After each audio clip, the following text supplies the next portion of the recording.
Are we live? YouTube? Please work. Okay. Looks like we're live. And I'm going to start it just like Purple does and say, greetings, sentient beings. Welcome to Purple Rhymes with Orange channel. I am Pirate Kitty, going to be guest host in this. And I hope I didn't sound too stuffy saying that. I'm like all worried about. Perp blessed us for a con. Which is cool. Yeah. We love him anyways. Yeah, don't you do it like it's an LGBTQ plus sci-fi con? I think that sounds so cool. I would love to go to one. Yeah. I think the name of the con was Galaxy Con. Yeah. Galaxy Con, but gay. Yeah. Yeah, but then you have to accept the fact that Mr. Spock wears a dress.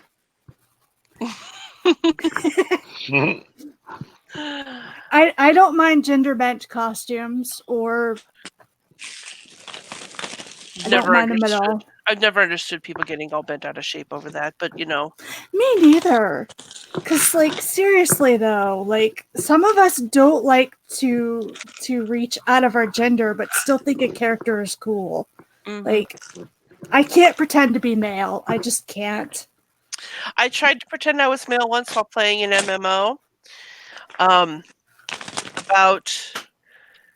20 minutes in, I forgot I was on a male character. About 20 minutes after that, I had a message, someone whispering at me going, "Are you gay?"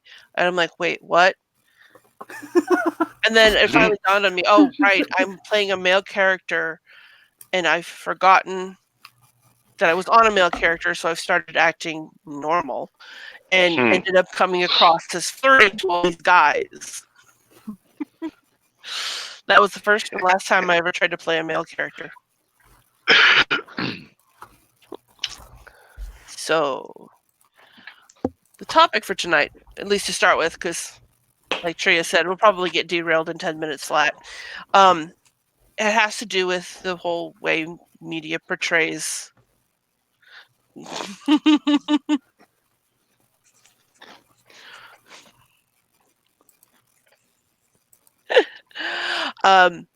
the whole way that media portrays the state of things, such that everybody seems to think stuff is so much worse than it really is. You know, leading to like helicopter moms and you know, the way that the media doesn't give a balanced view of things. Like some of the research that I was doing, very, very minor research. I just looked up some graphs. The murder rate, for example, as of 2015, this might have gone lower, is only around 10 per 100,000, whereas in 1990 it was between 25 and 30. So it decreased drastically. Nationally? Yeah. Here, let me put it up. Let me share screen. I can put this stuff up so people can see it. If I can make it big enough for people to see it. Maybe just put it full screen for a minute. So like this is the first one. Murders rate per 100,000 people was almost 30 in 1990. And by 2015, it had dropped to around 10. This is in America? Yeah, I'm mostly going to talk about America because I think that's where everybody here is. I would have wanted some like of the Aussies to come in and talk about it from their point of view, but I think they're all still asleep. Yep. And, you know, and then here's the robbery and aggravated assault rates, and they've dropped dramatically from 91 to 2010. And then this actually is exactly what we're talking about, public perception. You know, the percentage of people saying there was more crime in the U.S. than a year ago, 68%. Violent crimes per 100,000 people aged 12 and older, 20.6 in 2017. Crime rates have fallen since the early 1990s, and you can see all these numbers are going down. Let's see. Really? Yeah. Property crimes. That's weird because of all the mass shootings we've been having. Yeah, I'm more not sure recently. I'm not sure how they account for that, but like it is counted by 100,000 people at a rate of 100,000 people. So maybe that makes it seem different. But here's another one: homicides per 100,000 people, and it's just all Well, goes and I through think the it's also important to factor in that we are more exposed to media now than we ever were before. right. So, as Yeah. on top of that, like you're not just hearing your local news or big breaking news that from another country. You basically have access to hear about everything. And that can also mess with your perceptions of how things are. Right, and with the whole 24-hour news cycle, like always reporting on every little thing that happens, it's like it inundates you and makes you think that things are worse than they are. And one chart that I've seen, and I couldn't find it, I looked, shows that like the kidnapping rate is actually in decline. Hmm. And I think it's funny because even in like we seem to encourage helicopter parents these days. Like you can't let your kids walk to school, you can't let them go down the block to a park. But I think intrinsically we still know that that's kind of not that's kind of I'm not being overprotective, because have any of you guys seen It or It Chapter 2? Not the No, new I'm not one. into that kind of movie. Well, there's one of the characters here, and his name is Eddie, and he has got one of those typical overprotective moms that we still make fun of nowadays, but that's what all mothers are being encouraged to be nowadays. As soon as he's trying to go out the door, where are you going? When are you going to be home? Oh, you can't do that. Oh, you need to take your medication because your allergies might act up. Like being right on top of the kid, and even in movies, they're making fun of it. But Hmm. that's what we almost encourage nowadays. I've heard stories of a woman that she lived 2 blocks from a park, and her 7 and 9-year-old were not allowed to go to the park unless she was supervised. The police brought them home once and told them, "Hey, if you let them do this again, we're calling Child Protective Services." They were 2 blocks from home. Hmm.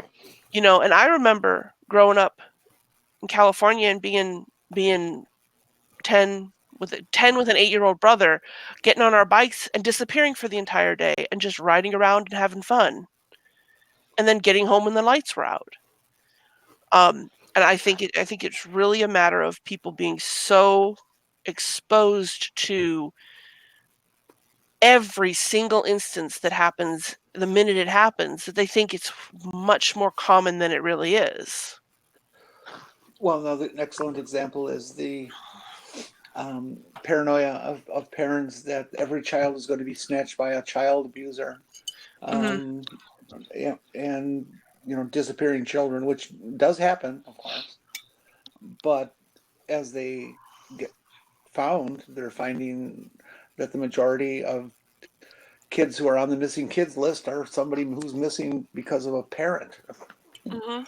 who's absconded with their own children Or another relative. It's Mhm. usually a or parent, but another it's relative. often another relative too. Mhm. My mom used to freak out because she'd be like, "Somebody's gonna take Hufflepuff, and they're gonna run off with her." And I was like, "If they're gonna run off with anybody, it's gonna be me," because she has braces, and and she can't run, so they can't really pick her up very easily, and they also can't get her to run. Mhm. So really, they're gonna take her? Like, she's more trouble than it's worth. They're gonna pick another kid. Like, that's a mean thing to say, but it was just like, they're not gonna take her. There's no way. And it wasn't even specifically like kids in general, but like the murder rate, um, feminism.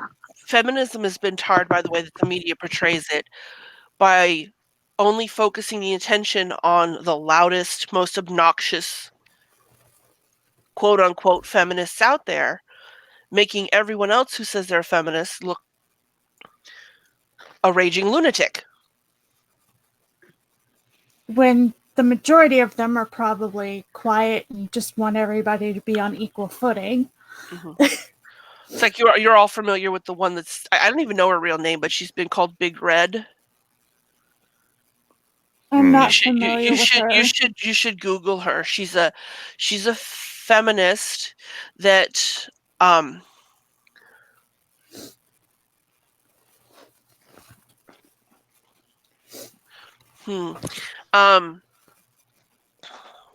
Orla makes a good point. She says also people target kids who aren't seen out regularly because they don't know streetwise things and wouldn't know to scream or not get into a car, etc. Right. But yeah, Big Red is one that gets thrown around a lot. She's a feminist. She always dyes her hair this super duper bright red, and she's always yelling and she's always screaming. And then I might know the one you're talking about. Let's see. Let me see if I can. I might have seen her on memes and whatnot. Oh, definitely. She's all over memes. Yeah, they also focus on Chanty the guerrilla Binks. feminism groups, which they also focus on the guerrilla feminism groups, which those people scare me. And it's not guerrilla as in GOR, it's guerrilla as in guerrilla warfare. Yeah, guerrilla warfare. GUER, yeah. You know, and then of course, like there was that one that got a lot of viewing was with the girl. Yeah, I think that's her real name. Chanty Binks, yeah. And then there was the one that's the college kid where they were having a talk or something, and she's sitting in the seat waving her arms up and down like a 5-year-old having a tantrum. And it's like that's not feminism, but that's the kind of feminism that people on YouTube respond to. And then of course when somebody who's not radical, who's just your average feminist says that's not feminism, they get attacked because they show all these examples of people who are doing these outlandish things. And it's like, you know, could you like look at somebody who's normal for a minute?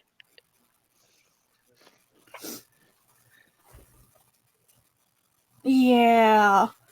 And the thing is that even if you can get the person to kind of agree on some level that they're basing their views off of the loud and vocal minority, they still won't 100% change their mind of what their image is. It seems like. Yeah, that's true too. You get people that they'll be like, "Oh yeah, they are a minority, but feminism." It's the same thing with social justice, quote unquote, anti-social justice warriors. They're basing their what the heck is this thing going? They're basing their view on a minority of people, and it's just weird. It's the same thing happens with like social justice warriors, quote unquote. You know. Yeah. You've got the extreme ones, and I've sat there and been, I think I'm a social justice warrior, and then at the same time been anti-social justice warrior, because I know when they say that they're anti-social justice warrior. Yep. Yeah, and I constantly have to say, hey, you know, in every group there's somebody that you don't want to be judged by. Remember that when interacting with people. Because there's, like I said, there's people in every group that's like, nope. Please stop, because we don't want to be judged by what you're doing. Please stop. But that's exactly the kind of person that the media would be choosing to interview. And that's exactly the kind of person that's going to get shared all over Facebook and Twitter.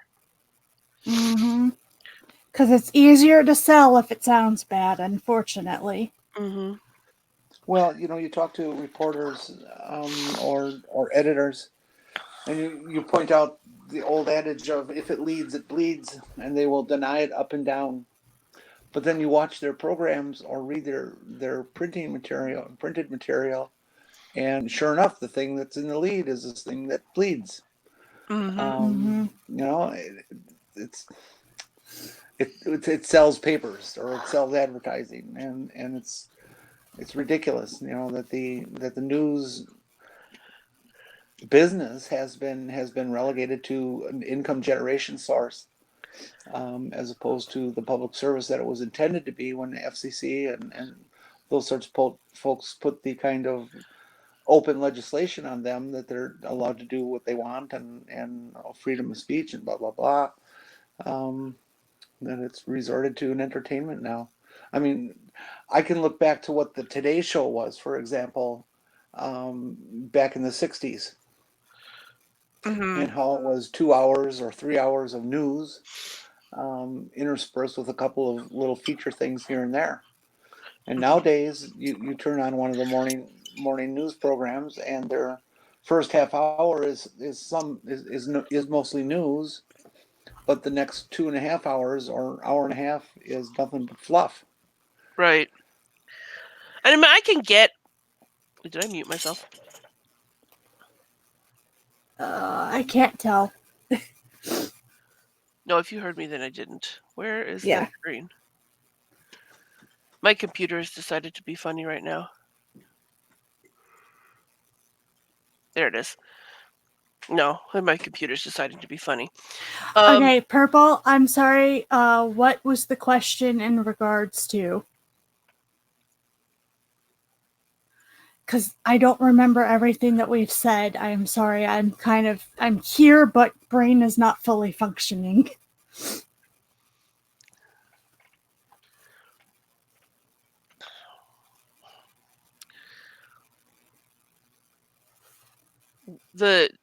What was the no true Scotsman statement in relation to?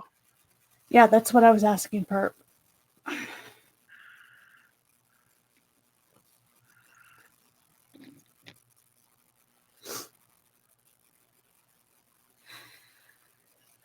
Yeah, and the thing is that when I was growing up, I was taught that news is supposed to try to be as unbiased as possible. And now, okay. Oh. I don't necessarily think that people should be thrown out of a group unless they do something heinous. But at the same token, like, you don't want an entire community to be judged by the actions of one person. Because, like, there are people in every community who do crappy things and then make it seem like they represent the community when they're just the one person. Because I can't remember, her name is, I think it's Yaniv. Jessica Yaniv, yeah. Yeah, Jessica Yaniv. She is going around making trans people look bad. And it's sucky that people just assume that because she's trans, she represents the entire community. But at the same token, I also don't blame people who are like, we're not all like that. Please stop thinking we are. I will assure you that virtually the entire trans community is universally against that woman. Even I know, or whoever they are. Yeah. Some of us don't even believe that she's actually trans at all, but is doing the whole thing as an act strictly to cause trouble and to make lawsuits and try to profit off the system. And yeah, because normally I would argue you down about that because, again, I'm not fond of no true Scotsman myself and purity tests. But the way she acts makes me extremely suspicious myself. Well, all of my personal feelings about her are based on her behavior, not any kind of gatekeeping or standard setting that I have, but purely her behavior, Mm. and it does not look So legitimate whatsoever. I may have worded my original statement that led to this a little bit incorrectly. But yeah, I mean, disagreeing with someone and not wanting to have them represent you as part of a group doesn't necessarily mean you don't think they're a member of the group. It just means that the way that they behave is not necessarily indicative of the entire group, I think, is what you meant. Yeah. And and the thing is that unfortunately, until we get people to understand that you can't judge an entire group based on the actions of one person, we're going to have to deal with the outfall of that and try to get changes made. But unfortunately, we are not at the point where people don't look at one person and decide that that's the image that they want to hold of everybody in that community, which bites. Yeah. Yeah. That's to me the inherent problem of identifying with groups, and unfortunately, people automatically identify you with your group. And personally, I've shaken off groups a long time ago and always identified as an individual. And I believe people represent them frickin' selves ultimately.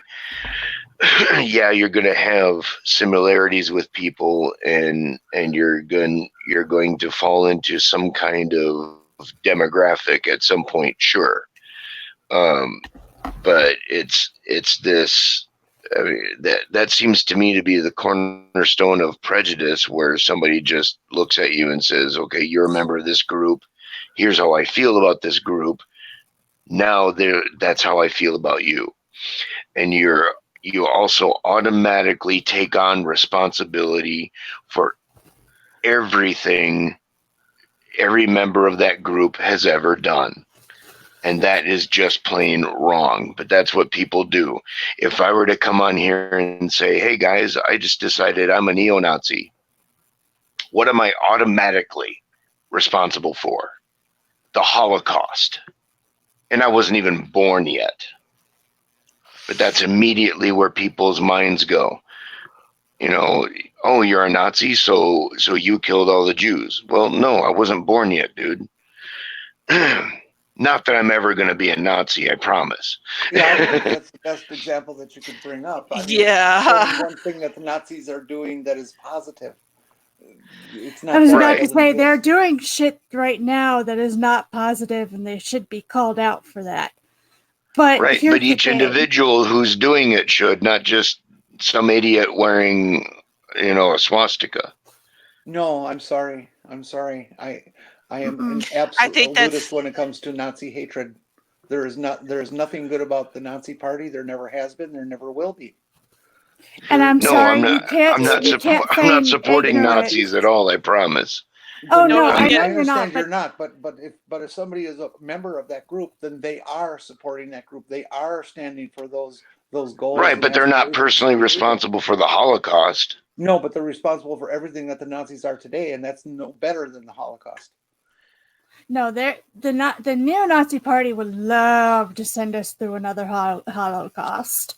Yeah. They they're trying haven't to. done Oh, it I'm yet, sure they but they would. It's But want called to. exterminating everybody who's LBGT. Yeah, I think it's a I think we should probably bring the comparison down like 12 notches. I Yeah. mean, you went to like the Here's the thing. worst thing Another possible thing for an I kind of example. Here's another thing I want to bring up. As an asexual, sometimes I need to go to people who understand me. Sometimes I need to go to a group that has the same goals that I have, because unfortunately, the way things are set up right now, is you can't do anything alone. You can make some impact by yourself, but it goes a lot farther and a lot better if you have a support system and you have at least some form of organization. Because I have seen unorganized protests, I have seen unorganized movements, and they flop. They flop hard because you'll have one person who decides, hey, you know what? There's no rules here. Let me go and do something that's going to get all the rest of us arrested. Or, hey, you know, I want to do it this way. And other people are like, no, I don't want to do it that way. Then you go form your And own protests and go away from me. yeah. But the thing is that instead of them going away, they stay in the same spot and you have chaos. I've seen it happen. There was a free thought group that was in Seattle that one of my friends joined. And their first protest didn't do jack squat because nobody knew what they were doing. People who thought they knew what they were doing did some really not so great stuff that, you know, if they had been organized, probably wouldn't have happened. And then a bunch of people got arrested for things that they didn't agree to because it wasn't organized. A better example you might have gone with, Doc, was to say that, you know, being an MRA, for example, a men's rights activist. Yeah, there are shitty people who are MRAs. But there are legitimate concerns that people who are men's rights activists, in case anybody didn't know what an MRA is, there are legitimate concerns for men's rights activists. You shouldn't be held responsible for the shitty men's rights activists that do shitty things just because you're a member of that group. See, that's why I used Nazis as an example, because please, just for a moment, just take a step back, take a step outside all of it, and just look at the outrage that even uttering the word Nazi conjures. So, and you are right on one thing. Let's go ahead and take it down a notch. I believe we're all Caucasians here. So are we all responsible for American slavery of blacks? No, but are any of us responsible for that at all? No, but we are responsible for unpacking things that are systematic that hold blacks down. Yes, that still happen today. To destroy things that are oppressing people. Absolutely, tear down an oppressive infrastructure and all the systematic stuff. Absolutely. But I'm probably going to get in trouble here, but I do not believe we owe reparations. The U.S. government owes reparations. But the U.S. government is us. But the U.S. government is us. That would be our tax dollars today. And I wouldn't mind my tax dollars going to fixing things that are still going on. To fixing things, sure. To fixing things, sure. Due to the fact that some of the things that we are doing as our government is still built to harm minorities that they have not fixed.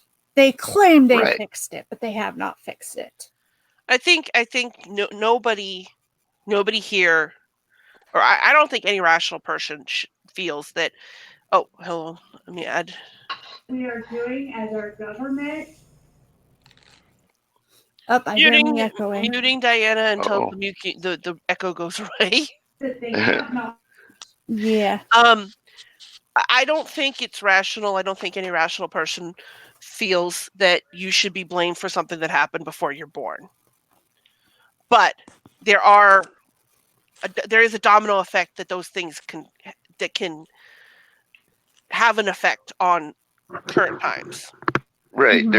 There's this systemic problems that we need to fix. But like I I guess, and maybe I don't understand exactly what reparations are. Uh, but to say, like, a white person owes a black person money, Systemic problems. or something like that, Come on, Diana. I think is wrong, because Understand by law exactly that what. white person has not enslaved a black person.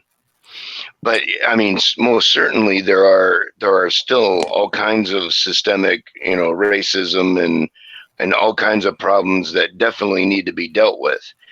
And if money has to come out of taxes to deal with that, sure, yeah, I agree with that. If that's what you're calling reparations, I'm for that. That stuff specifically. I also think it depends on how you've gotten your money currently as well, because if you make your money in a way that this one's kind of hard for me to formulate. If you are making your money because, say, you're not paying black people for the work that they do, but you're paying your white people to do the work, I am sorry, but you should have your money taken away. Yeah, I don't think that's even legally possible. Technically not, but I mean, Technically not, but that would be a whole different issue outside of the yeah, idea of reparations. that That's would just straight yeah. up illegal on its own. Yeah, that would be yeah, somebody getting caught doing something illegal, and most certainly as that would be restitution, garnered through his sentence in yeah. court. I don't know. Some people are claiming that Trump did it by filing bankruptcy shortly after Oh, getting some work done. well, yeah, but he's done that So to all kinds of people. Like that is, yeah, apparently hires construction workers to build buildings, and then you having trouble, Diana?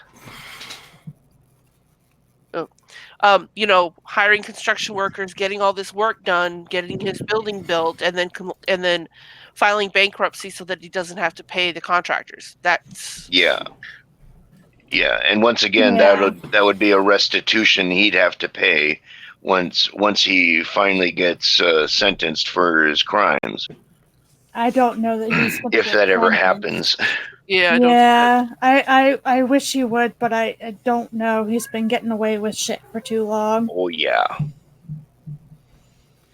But Well, and certainly way too long. He needs to pay for it, but he's too rich to ever have to actually pay for his crimes. So yeah. There's another group that fits into this discussion, and that would be the Native Americans, Mm-hmm. first citizens. They and we all benefit from that. All of us. We live on land that we stole from them. Mm-hmm. We plant Yep, our and the crops. government keeps trying to screw him over. Mm-hmm. yeah, We they're still messed with today, certainly, and and they that's something certainly that are. needs. Yeah, that's something that really There's not a needs to single be treaty fixed. that has ever been drawn up with Native Americans that has been fulfilled and held That to we by the haven't government of the United shattered. States. Mm-hmm. That we Not haven't one. shattered to pieces. I guess I would agree with that one, even though we're not the ones that oppressed the Amerindians, or whatever you want to call them, indigenous peoples. You see, but okay. Now, what I'd like to bring up at this time, Doc, is that we are, because our government is currently still harming these people through Yeah, breaking of treaties, and we are. That is our government. We are that government. So we are yeah, doing it. yep. Yep, just as I said earlier. Yep, the government is us. That's the one thing people tend to forget when they say the government. They forget. Well, exactly what is the government. There's certain people in higher positions that are doing certain things that we're aware of in the news, but most of the government are just working people like everyday people. What irritates me about that particular line of thought reasoning that the government is us, it's like Okay, I folks, didn't I'm having oh, trouble with my audio. I'm gonna have to step out and step back in if nobody minds. Okay. that's fine. Go ahead, Diana. Go ahead. My problem with that line of thought is that, I didn't vote for half of the guys that are making the decisions that are harming Yeah. Native Americans. Well, And, and and it's I've another got thing no no that matter how problem. much we complicates want to the I've got say issue. he's no. not our I, president, he is our president. I've got no problems with trying to make amends, but I'm just saying that Mm. I did not vote for anybody who is doing the things that are causing issues. At least I don't think I did. It doesn't matter if you voted for them or not. You're part of the society, Mhm. and the Yeah. society put them in office, and Mhm. that's just part of the bargain. It's the same thing as I pay taxes even for schools, even though I don't have any kids. Well, I benefit from educated people coming into the workforce. Right, right. So I'm not you know, arguing that point. I'm not disagreeing with that fundamental point. It's just it's kind of a shitty feeling to be lumped in as with somebody who does not in any way, shape, or form actually represent what you think or feel is right. the Having thing the thing the thing about reparations though, and I'm not pointing my finger at you, Doc. I'm pointing the Mm. finger at most of the people I've ever heard talk about reparations in a negative way. It's first of all white people who talk about it, and secondly it's the idea of a cash payment to black people that gets them all upset. Well, Mm. that's my tax money. Well, that tax money is also coming from Asian Americans and Black Native Americans too. Americans and Black Americans as well. So it's yes, it's partly your money, and it's a very very small percentage of whatever tax money you've paid. Stop thinking about it as though you're paying somebody a lot of money. You're not. You're paying a small percentage. That's one of those things that gets me when people talk about the money that we're sending to say, no, I don't want to use that one. Let's just say we're sending money to some South African country to help pay for schools or something. Fundamentally, the amount of money that each individual person pays towards foreign aid is less than 1% of a dollar. Less than 1% per dollar. I watched this whole Mm-hmm. Bill Nye video about it. So you're paying, every time you're taxed, you're paying less than a cent per dollar into this fund that gives money to other nations in foreign aid. So if they take $20 in taxes, you're paying less than 20 cents. And, you know, Hmm. I know that's not an accurate tax amount, but it's just a number to throw out there. You're paying less than 20 cents to help some poor, disenfranchised person in some third world country build a school or have food or something like that. Yeah. It's just like, but you act like they're taking half of your paycheck. I mean, yeah, the government may Well, be taking and half of it's your Yeah. paycheck, but only and 20 cents or less is going to that. and this can tie back into our original beginning of the discussion. Trump and his removal of transgender people from the military. There we go. Medically. Well, unfortunately, the military Spend spends more on more money on Viagra. Viagra than they do the entire transgender population of the military. Hmm. So shut the fuck up, mister. And I'm But the sorry, but media, Yeah. when but the you sign media up, doesn't mention the Viagra part ever. and also, I'm sorry, coming in as a military brat, when you sign up to be in the military, you become U.S. government property for however long your contract is. You are signing your life away. The least we can do is give our troops the medical attention in all forms that they need. Period. Sorry. And I plus, agree like, with that. when you're signing up to go into the military, you go through, like, I mean, at least I'm assuming because I haven't done this. You go through medical exams and physicals and all that, and Hmm. mental screenings and all that stuff. And if you were transgender going into the military and they didn't find anything wrong with anything worthy of dismissal in that point, what's the big deal?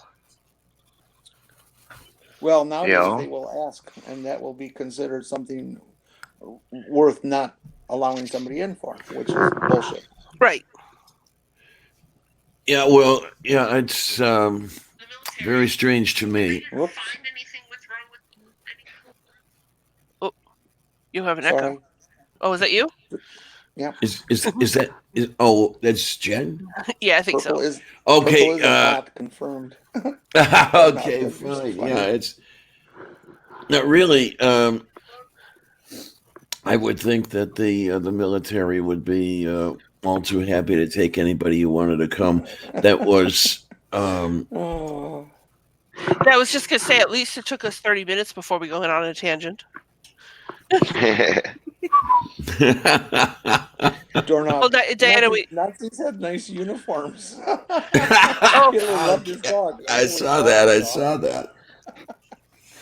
Oh, God. Lord. Oh my. Diana, we had originally been talking about the way that media changes Yeah, perceptions of things. You yeah, saw that? I had seen the thumbnail, and I was listening in for a while, and then I just said, "Wait a minute, what am I doing out there? Why don't I just Okay. come in, That's what I was and saying. cause problems?" Okay, I'm gonna have to step out and step back in. Apparently, whenever somebody comes in, I can't hear them. Oh, So, okay. out I go, and I'll be back in a moment. Oh my, oh my! And I was having all sorts of problems when I came in because when I first came in, there was that feedback issue that I saw you guys were having with me, and then when I got that cleared up, I couldn't hear you guys, so I had to step out and step back in. I wonder if we've got a problem with the duck, the StreamYard, because okay, that's two of us where that's happened to. Yeah, but that happens to Jen all the time. Unfortunately, I think Yeah, that I do know. Yeah. It's probably got something to do with compatibility between a Windows program and an Apple product. Angie, why aren't you in here? But yeah, no, I'm sorry. I just had to say that as a military brat. I hate that we have to have a military, but I also understand that it's necessary. And while I don't idolize or make heroes out of all of them like I used to, I understand that basically if you decide to go in the military, you are pretty much signing your life away. I have a friend who was charged with damage of U.S. governmental property. You want to know what he did? Getting a tattoo? What he hit? Tattoo. No, it wasn't a tattoo. He hit another soldier? Nope. He decided that it would be a great idea to get high and then do somersaults off of a cliff. Oof. And oh dear. He didn't get too badly hurt. All he did was break his arm. But his CO was like, "I'm charging you, dude." He's like, "What the fuck?" He's like, no, that was idiotic. I'm charging you. You can have this, or you can be kicked out for using drugs. What do you want? Yeah, my dad has got one of those skull and crossbone arm tattoos that says "Death Before Dishonor" on him, and he's fond of telling me that he almost got charged with destruction of government property for that, because you could getting a tattoo while you're in the military can lead to that charge. Yes, it can. And those tats you see all over sailors, if they don't already have them when they got in, it depends on your CO, to be honest. But you can be charged if you get a tat that's not been approved. So I like it when fundamentalist Christians are up screaming and yelling about morality. And they have tattoos. yeah. Because isn't that the verse following Leviticus 18, whatever the hell that is. There's the one picture that's been Yes. circulating where they got about homosexuality, and then the very next verse, if I remember correctly, is "Thou shalt not cut thyself for the dead." I would love to see a fundamentalist get the "I hate gay people" passage from Leviticus tattooed. Wouldn't that be an ultimate hypocrisy? There's a meme that It's been done. Yeah, that has been done. I've seen a meme of a guy. Apparently, he was trying to tattoo "Only God can judge me" on himself. Oh yeah, and they misspelled it to "gob."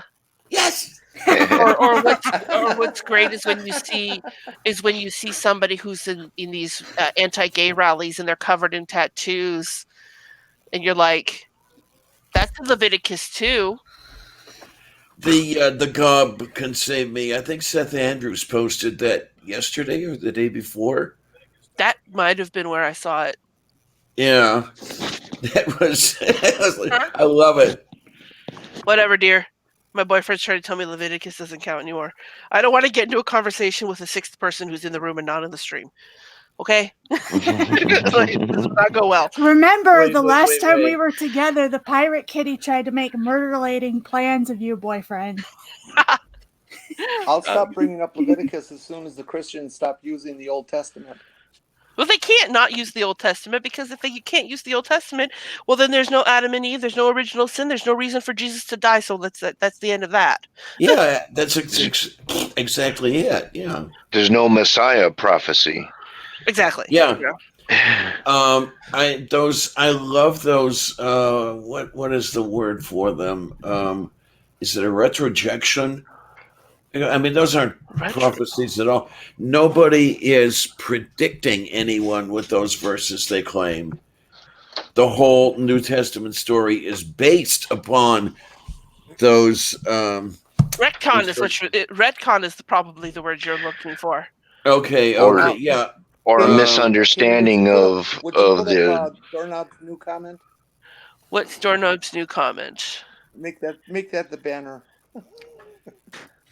Oh Lord! I like. Yes, I love it.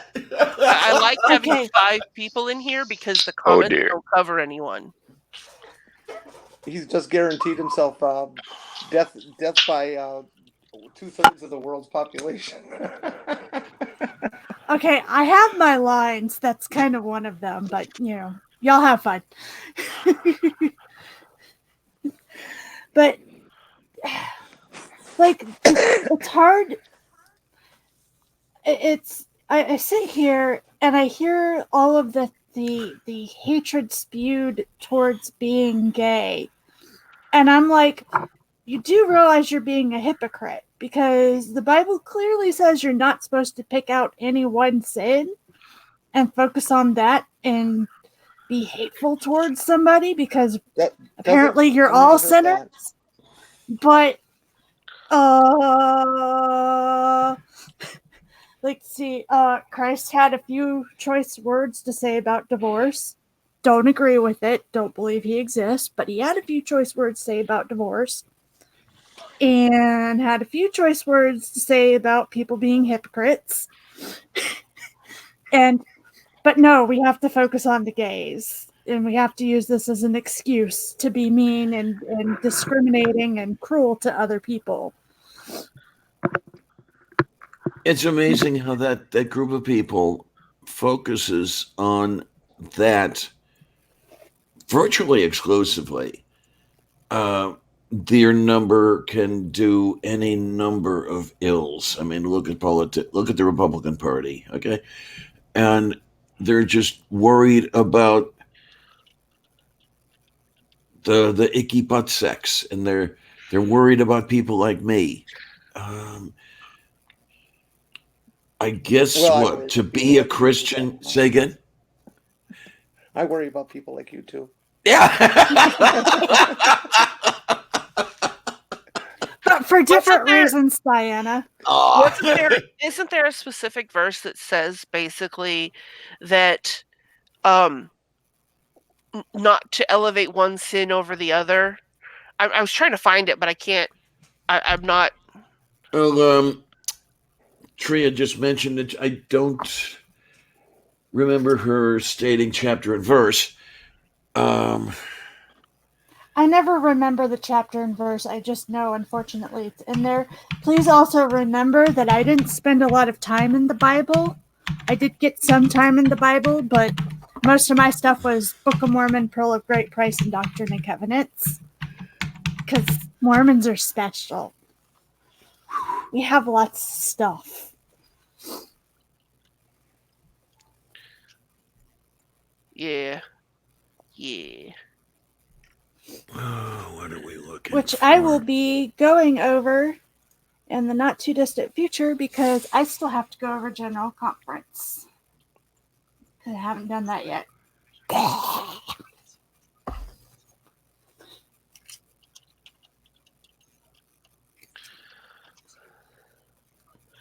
Well, Yeah. So. when I stuck "Don't elevate one sin over another" into the Google search bar, I got Romans 12:3 out, but that doesn't sound right.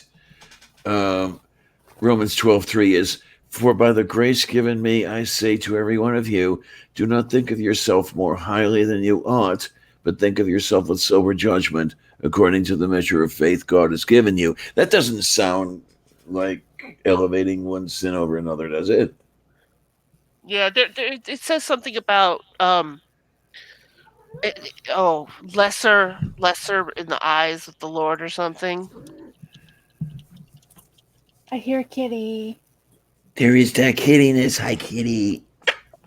You is that kiddiness. Diana, you're not into Twitter much, are you at all? Twitter? Yeah. I spend most of my time on Twitter. Do you? How come I never see your posts? I don't make too many original posts.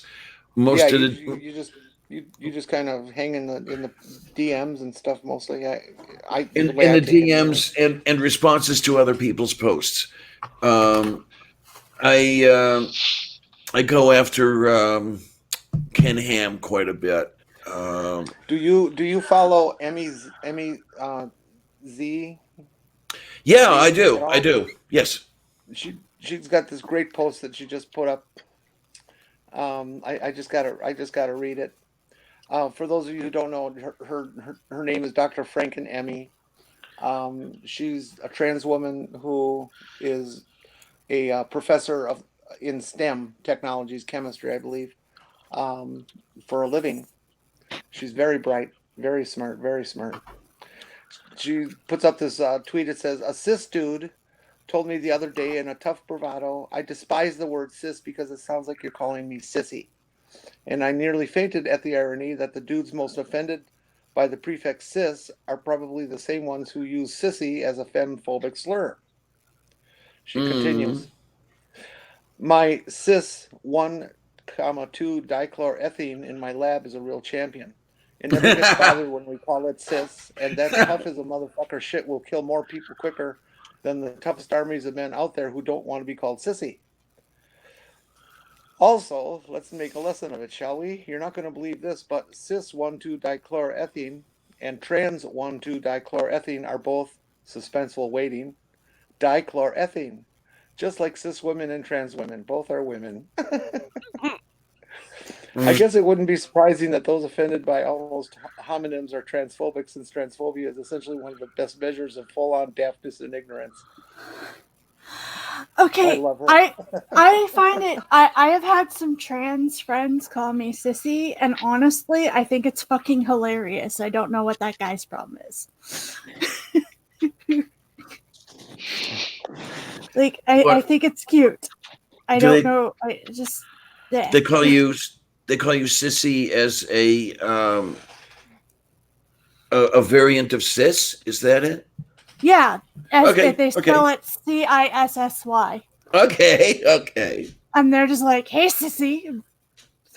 Like Like, sissy or sissy sister.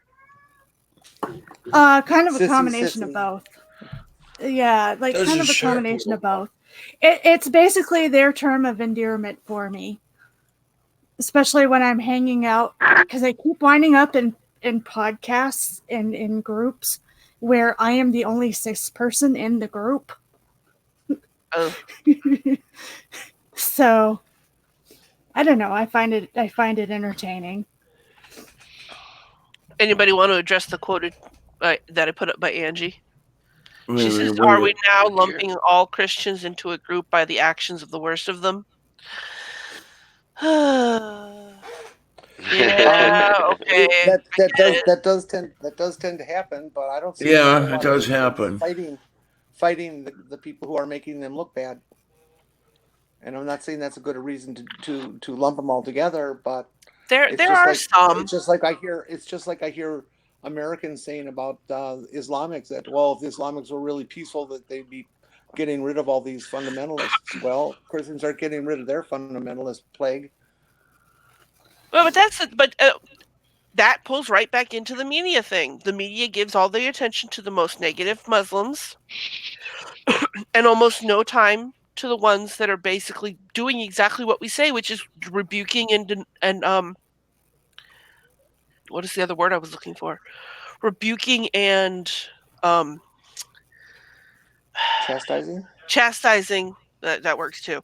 Um the the bad actors within their own community. It happens. Every Yeah, time there's one of these things, people come forward and they do speak out against it. But the media doesn't focus on that. Instead, it focuses on the actions of the negative actions and the negative responses that receives. if you're a Yeah, decent person, I don't care what the hell you do, really. Um, within reason. for Um, me, I I'll go ahead. Go ahead, Diana. I'm sorry. yeah, it's. I mean, what I'll talk about or what I'll chastise, if you will, are those people who are rather not nice, especially. I'm gonna what's the word I'm looking for? I'm going to make a point of it, but have a little bias, if you will. If they don't like me or Jen or people like us, I'm going to have a little bit of a problem with them. And yeah, I will tend to lump to some extent the fundamentalists together. Although I do think there are 3 or 4 fundamentalists who are actually nice people that I've run into. Um, I don't run into very many nice fundamentalists, but I assume they're out there. Um, but yeah, it's as You long know, as you're decent, I'm fine with you. the funny thing is up until this week, I would have actually called Ray Comfort a nice fundamentalist. That I You didn't know him very well, did you? must not have. But like when you compare him to Kent Hovind and Ken Ham, he seems like a very pleasant person It's all an until act. It's all an act. I For guess. me, as we go through this and we're looking at groups and the how who take this example, that example, blah blah blah. If you if you look at religion, okay, since we're talking about that right now, the bad actors that seem to be giving society the biggest problems are the fundamentalists. Now, what I want to do is I want to expand on that, and I want to take another group that is demeaned very heavily nowadays, inappropriately, I think, and that would be our police. Yeah, There are yeah, you're right. many fine officers who are upstanding and kind and human and do their jobs correctly and are not the bad apples. If you look at the bad apples, to me, what they represent is fundamental policing. Okay, that they're fundamentalists in I'm their not sure that they concepts. represent policing at all. But Well, continue. but they do because they're members of it, and they that is their job and their career and their title and their position and everything else in society. So they are, but they represent a fundamentalist attitude about it, an old west, ancient philosophy of policing being brute force and everything like that. And then again, so we have another fundamentalist group that is um, a problem to society. You can go back to the Vietnam days and the screams of baby killers and horrible people that all the military was, and that we had this whole generation of people come back from a war, and we spit on them because of the bad apples. And what were the bad apples doing? Well, they were killing babies, and they were killing mothers, and they were killing villages in My Lai and places like that.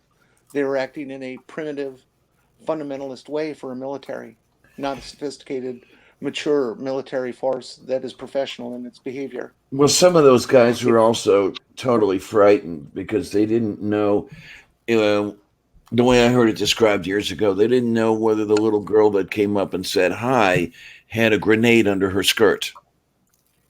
right, and Yeah, this there So is was a a lot of it lot. okay, was and we self don't, preservation. Yeah. Here's and the we don't see the problem. same wait on, please, let me finish Okay. this concept. um Whatever we look at that is the poison to society, and we try to pull an example and blame a whole group for that, what we're not realizing that is we're looking at the poison of the group, and that poison of the group is universally the fundamentalist beliefs of that group, and it's fundamentalism in its simplicity and its barbarism that is the plague on society. And that's, for me, the message that we should be going out for, is that fundamentalism is what's wrong. Yeah, and Dornov Hen asks, what did Ray Ray do now? A couple of days ago, Well, before that, go back to what happened before that. Or no, Yeah, wait, I was that so, about was to say wait, I wanted that's why I kind of wanted to jump in was I didn't want us to change the subject before I brought my point up. I do not think that every cop is bad. There are good cops. However, if a good cop wants to make changes in the system so that bad cops cannot get away with things, they're putting their literal life in danger. yeah, And I they think are. Yeah. that is the problem. Because I don't think that we should just I don't think that we should just be like, well, cops have a bad rap. Because yes, some cops get rap that they shouldn't. But what happens to a cop when they try to turn in their partner for something that they know morally is wrong or Well, that I they don't didn't disagree with with? what you're saying at all, but I think if we look at that and the police, the great blue line, as some will term it, we're looking at a system that is being run internally, in a fundamentalist way. That is this brotherhood that is acting in a fundamentalist way, that then protects the bad guys, and chastises or damages the good guys who are trying to change things.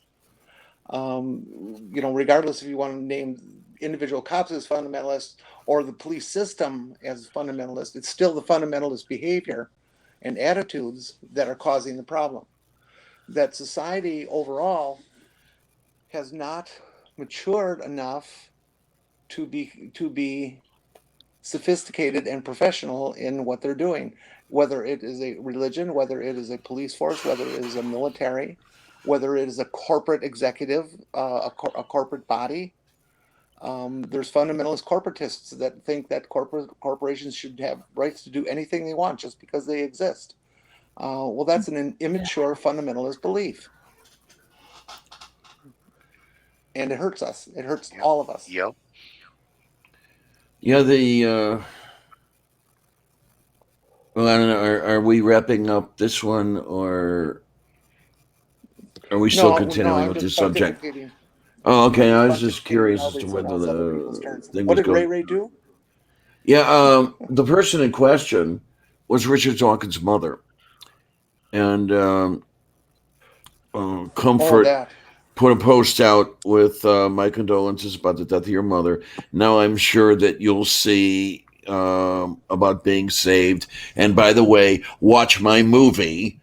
And Mm-hmm. everybody just jumped all over Ray Ray. And of course, he doesn't see what he did.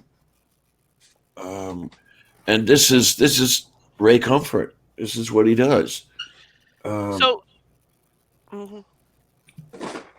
Go ahead. Go ahead. Sorry. no, I wrapped up. That So was What was that? Was that exactly what you were referring to when you typed Tria? Yes. Oh, I okay. couldn't remember exactly what he said, but it was basically like, "I'm so sorry your mother is dead, but now I'm going to preach at you." Yes. Is essentially what happened. And Right. it was like, you It was could have just. just fucking left it at, "I'm sorry your mom is dead." Like, Mhm. there's a time and a place for this shit. No, And frankly, I'd rather Trump you does not preach at Trump does all, that shit but all the time. Mhm. I was just Trump does that wondering shit all the because time, and you. people laud him for it. Mhm. I was just double Uh, checking because you said a friend's death, and I was like, wait, has he done this before? I thought it was a completely different instance, and then I was thinking about the time SJ did that well, with. I thought oh, that yeah. I didn't Yep. realize that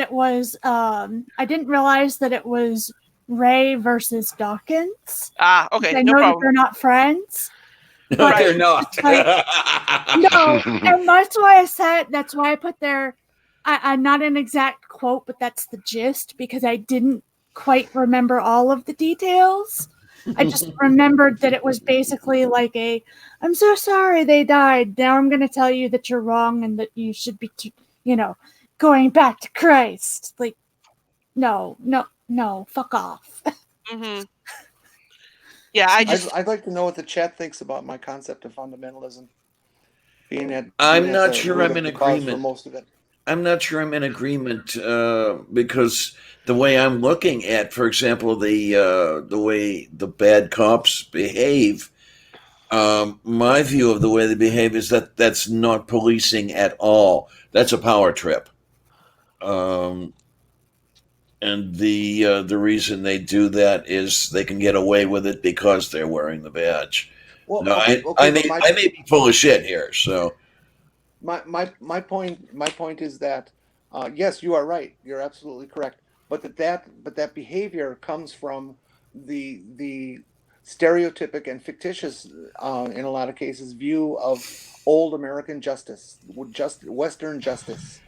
well, The vigilanteism gun is almost. the gun is justice, and that whole stereotypic attitude, which is incredibly immature, is very baser in its existence, and ideology, and it's what is at the root of the problem with the police, is this attitude, this juvenile, immature, fundamentalist attitude of what And is justice and what is policing.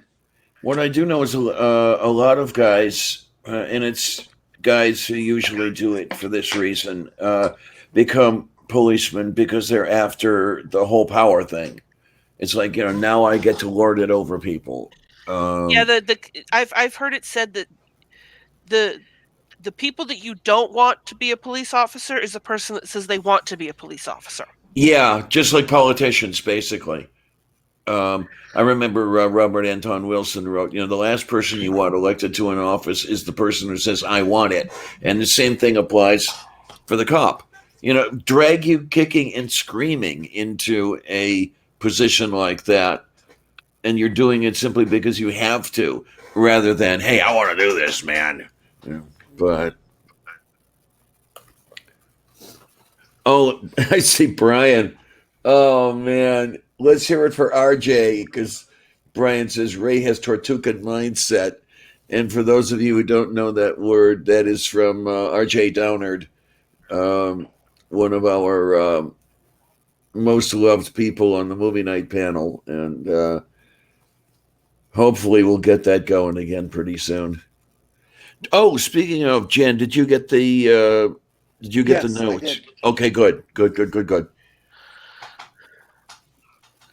Okay, I'm back. Let me grab a cup of coffee, and you guys can say all kinds of terrible things about me behind my back while I'm doing Yeah, we totally hate you, Diana. Whoops, I was supposed to wait till you left. Damn it. I've got half a page written out. I'll be right back in half a second. I love it. Oh my. Anyway. Oh, Lordy. Oh. God, I'm old. Okay, try. And so then Diana says,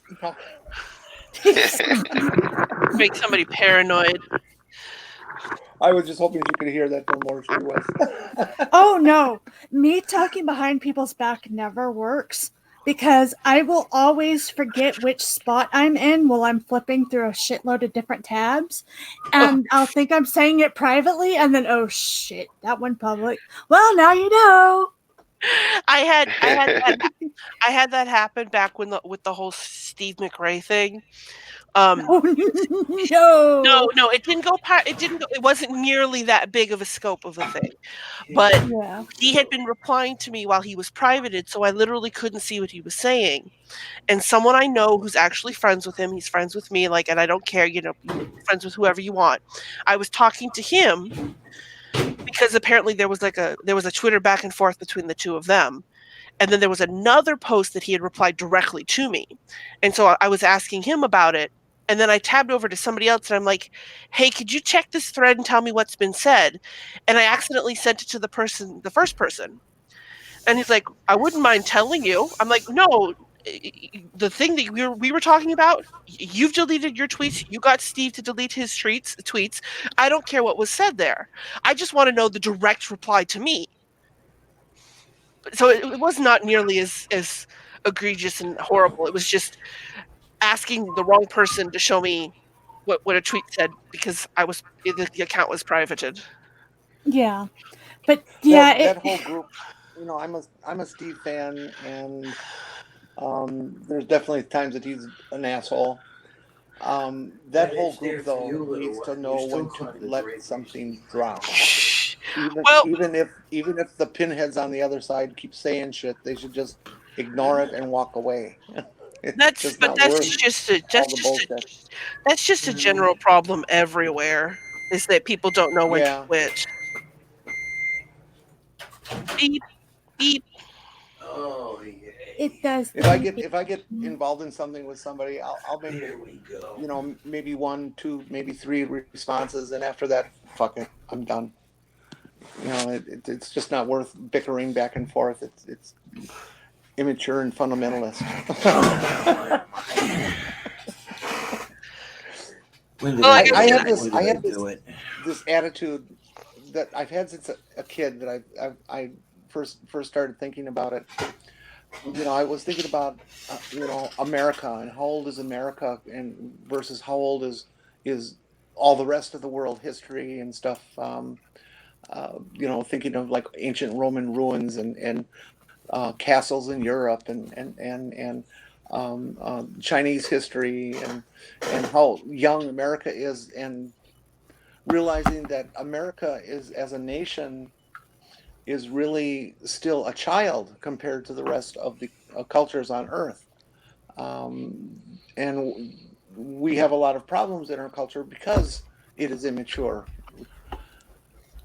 Yeah, I've heard And that assessment. Yeah.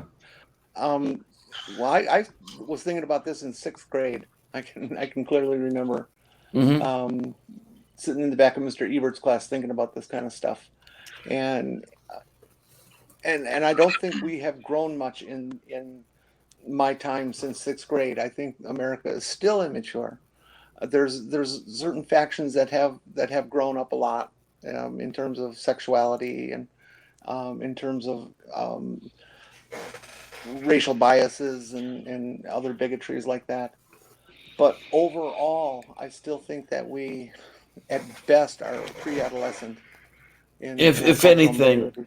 in my view anyway, if anything, America has regressed over the last, say, 20 years. We maybe I've got it wrong. Maybe I'm not looking at it correctly, but I I was think seeing America starting to progress. And then when you started, especially with the appearance of the Tea Party, that was what, when did you, that was right around the time Obama was elected the first time around. So, and it was the building up people, before that. but the people and the organizations that represent the progress that we have made have not regressed. There have been bigger voices that have come in and are resisting more loudly and more frequently, than before. But I think as as a whole, we have not regressed. I think certain factions have just gotten their message out better, but they're still a distinct minority. Yeah, but they're a very loud minority. That's the unfortunate and thing. with that, they have undue influence. Yeah. Squeak wheel And gets the grease. And the media is not helping because they have this pathetically inaccurate concept of balanced news, that even a single voice against something makes it valid, and it's not. I remember somebody talking about that whole balanced news thing, and I cannot quite remember where that person was describing that the balanced news idea came from, because sometimes there simply is no other side. For example, in the origins issue, if you want to call it that, I know that's what Ham calls it, and I hate that, but the evolution versus creationism, there is no other side. Creationism is and a lot of issues are like that, and I cannot remember who was the first one that I heard say that. Sometimes there simply is no balance. And the other thing I absolutely hate is cable news was the death of decent journalism. I don't know. Growing up, cable news. Okay, never mind then. You said 24 hours, and that's I think is the root of the problem is constantly needing to have something to put on the screen instead of having, the 6 o'clock news where we talk about the goings on of the day, and we've got 2 or 3 hours to talk about specific topics, and that's it. It's what's the newest scoop can be. What's the next thing to put on the screen? Yeah. Because you have maybe, as you say, a couple hours of news per day, and the rest of it's filler. It's, what are we going to talk about now? And what I've seen of CNN and Fox News and whatever else, whatever the source is, whichever way they lean, it's, what are we going to sensationalize next? They should be doing what newspapers did 50 years ago, and that if they have space to fill, instead of finding new crap that doesn't matter, they should find in depth to what the issues really are. And unfortunately, the American public's attention span, and I'm going to say it again, maturity to be able to look into things, as opposed to being shallow with all their news, it does not support that effort. And so media does have to go for sensationalism and that, instead of going in depth and truly understanding a topic. I'm sorry, Jen. What was that? I couldn't follow. I don't know if I can say it over again. I forget. No, I was I was making a joke, hon. Don't worry about it. You were talking about attention spans. You were talking about attention spans. Brian says, I think the level of pollution says we are still in diapers. And then Angie says, at least you can train and teach a toddler. A teen is damn near uneducatable and cares only about their immediate desires. She's got a point there. A lot of my family says that they don't like dealing with adults, and they basically put it this way. It's like, kids, they have their excuses. The adults should damn well know better. Brian Stevens, how old are you?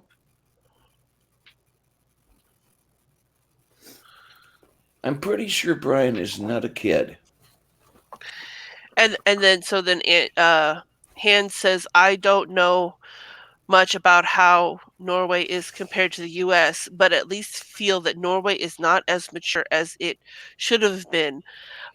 But in some areas, in some senses, Norway is younger than the US. Really?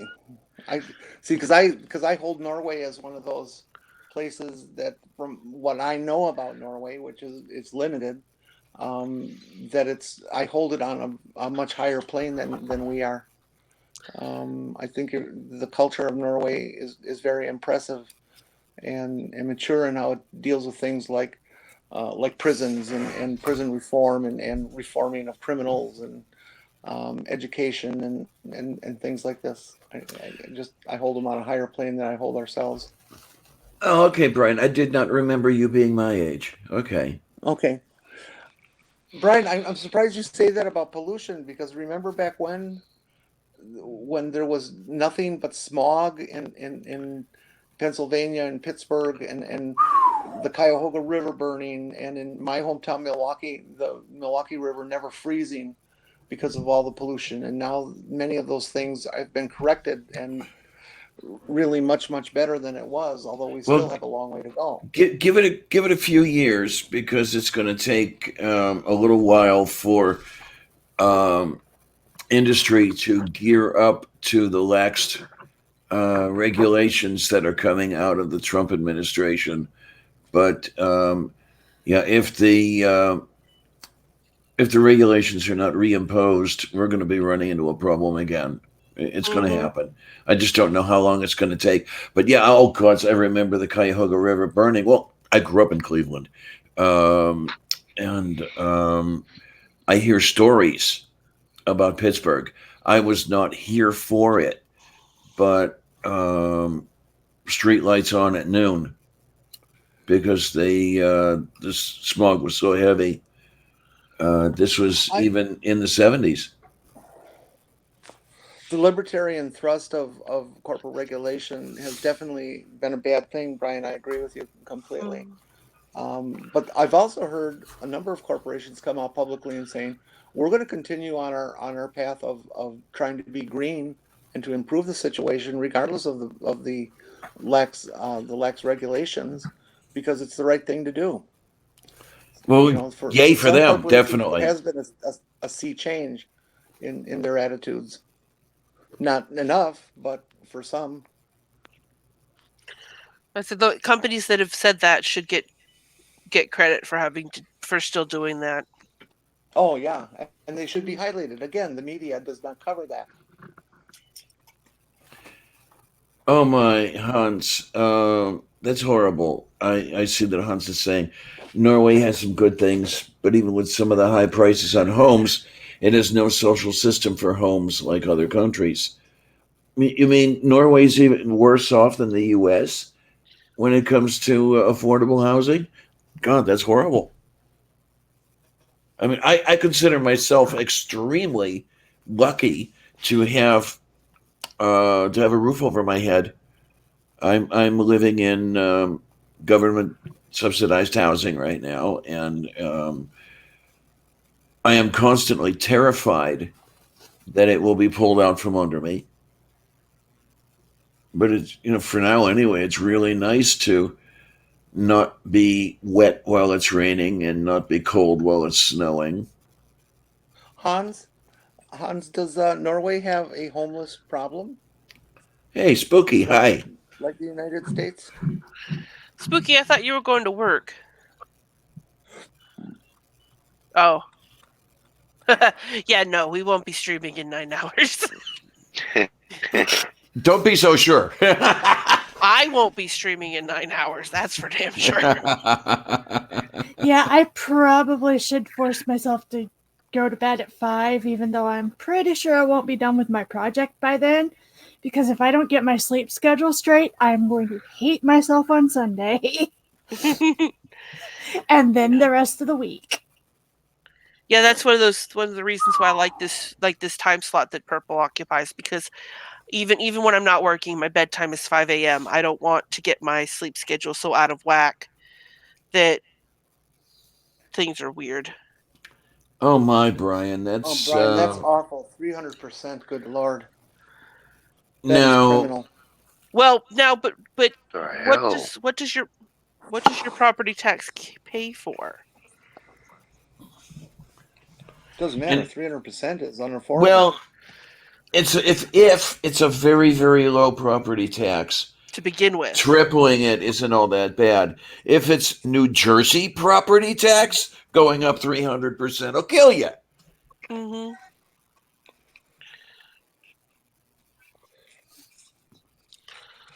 Oh You my know, one word. of the Okay, $1,252 per month. That's so how? what's Why are that? you paying property taxes? Oh, wait, is that your mortgage, like the price you paid before owning it? Yeah, we've got two different conversations going on. It's Hans saying that the home cost is $1,200 a month, and it's Brian saying that the property tax went up. Oh, sorry.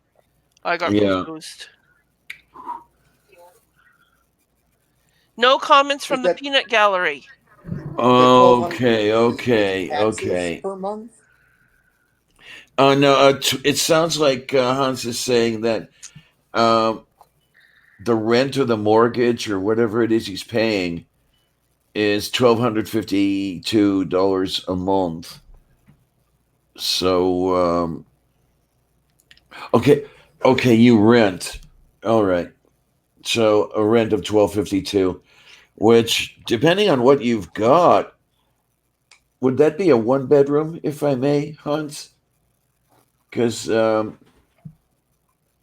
I would consider 1,252 to be a little excessive for a one bedroom, but then again, it's location, location, location.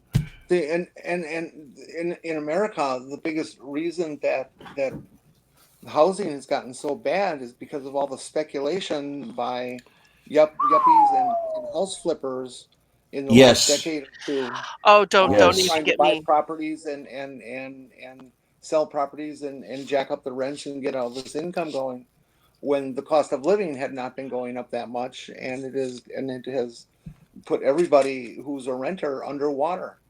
Nobody can afford rent these days. It's astronomically and inappropriate. yeah. The The market rate on the unit I am in is allegedly $620. I am quite sure that were this up for the market rate, the landlord would be charging a bit more than that. Um, the neighborhood this is in isn't the great. It's not the worst neighborhood in the world, but it's not the greatest either. A friend of mine lives downtown. For a one bedroom, she's paying 1,300. fuck. Um, but she doesn't mind paying the 1,300 because she lives a block and a half from work. She does not need a motor vehicle. So what she's not spending on the motor vehicle, she'll go ahead and spend on rent.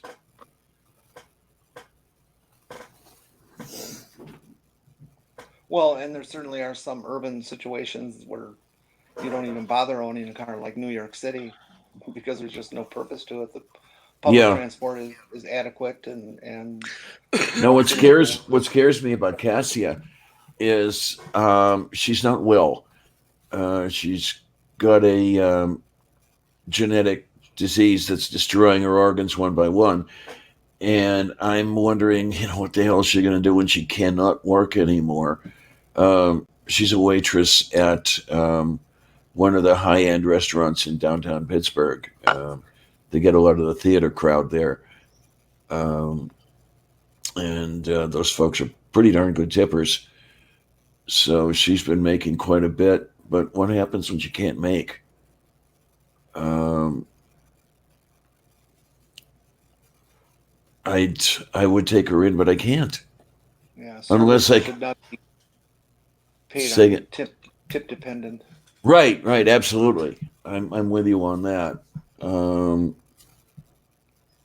I used to have lunch every day when I had my shop at the Greasy Spoon down the block, and even as small as that place was, Tom had himself and his partner doing the cooking, and he always had two different waitresses on at a time handling the counter. And you were allowed to tip, and any tips got split between everybody. But his waitresses were paid at that time. They were paid like $8, $9 an hour, um, which was well above minimum wage even today. Um, and so they didn't have to depend on the tips, and that's why they could all be pooled and divided amongst everybody. mm-hmm. And That was, I think, a much better way for everyone because the guy cooking, I mean, it's a small counter. You watch the cook do your cooking. He's just as much as part of your service as the waitresses. Oh hell yeah. Um, Cassia was doing pretty well as far as a living was concerned, because of the clientele that would come to this restaurant. She was making. I hope I'm not being a bad girl by saying any of this, but she was making over $30,000 a year, and that was on tips because these people were generous. Now, that's not every restaurant. You're not gonna make a good living like that at the Greasy Spoon down the road. Um, so yeah, it's. I'm thinking better that the restaurant workers would have a better base wage because remember the restaurant owners are allowed to pay less than even the standard minimum wage. Mhm. There is a so-called Most restaurant most minimum wage. most So, restaurants pay about $2 to $4 per hour, Yeah, and yeah. then your tips are cover that. And I'm like, no, it should not be that way. Like, tips should be a thing. Don't get me wrong. You should tip your waiter or your waitress, but the owner should be paying far more of a far bigger percentage of what their workers get, well, or there's all what they kinds pay of their labor workers. that is getting grossly underpaid. Somebody did the calculations and published them online that if Jeff Bezos took everybody who works for Amazon, doubled their wage, and gave them a premium health care policy, he would still be a billionaire. Not surprised. Mm-hmm. Now, as far as I'm concerned, if those are legitimate figures, I think it just ends the discussion of whether or not he should do that. Okay, Hmm. Yeah. if he will suffer not one iota by doing that, there is no reason that he should not be doing that. I think any billionaire owner of a corporation should be acting that way. It's just so inappropriate for somebody to say I'm a billionaire, but I'm not going to share it with my employees. It's not moral as far as I'm concerned. Oh, I'm in total agreement with you there. Yep, I Also, agree. Elmer says hi. Angie is taking off for the night. She says it's time for me to hit the sack. Y'all have fun.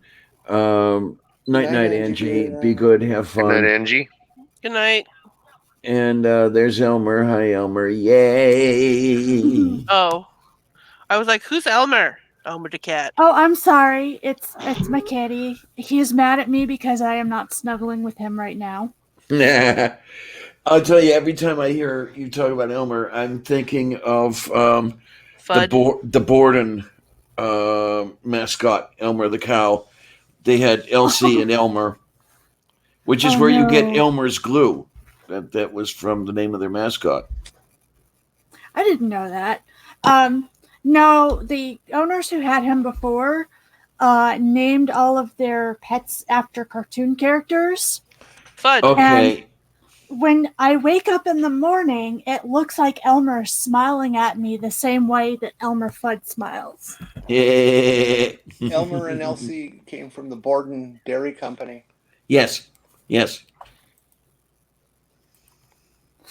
which everybody in It bit me Wisconsin so. knows. I cannot remember which came first because I think they came one at a time, didn't they? All I know is that both Elsie and Elmer and Borden and Glue all existed at the same time as a kid. I don't know their beginning points or their origin stories. Yeah, and it's interesting that you have Borden in the glue business, but it's because that glue is casein glue. So it's actually made from milk. Mm-hmm. And it's white. You guys keep saying Borden, and the only thing that pops to my mind is Lizzie. Elsie was first. Okay. And then she needed a helpmate, so Borden created Elmer, right? From Elsie's rib. Lizzie Borden didn't make glue. She kind of made the need for glue. Lizzie Borden took an axe, gave her mother 40 whacks. When she saw what she had done, she gave her father 41. Is it 40? I always thought it was 50. 40 is the way I always heard it. Oh, my. So, did you all hear that Mike Mulvaney in a press conference admitted that the deal was a quid pro quo? Oh, yeah. Oh, yeah, I love these guys. They admit it right in public. And they can, because nothing will come of it. Yeah, well, we'll see. It's really horrible the way accountability has just gone. They're fighting Nancy Pelosi. She is a beast and a brilliant parliamentarian. They've really got a hell of an adversary on their ass. Well, I just hope that eventually the right thing gets done and we get a better administration than we've got now. And when I say it, administration, I'll say the whole kit and caboodle. Yeah. Well, it's looking like they're building a case for taking Pence down at the same time. That would be very nice, because we would not be all that much better off. In fact, I think we might be a bit worse off if you had President Pence. Well, one of the timing features that I think Nancy is working for is it's been so long now, and it's only been a short time since the Democrats have had power in the House, that they're setting the timing up so that the impeachment happens as more of an effect on who is electable come November than actually getting him out of office.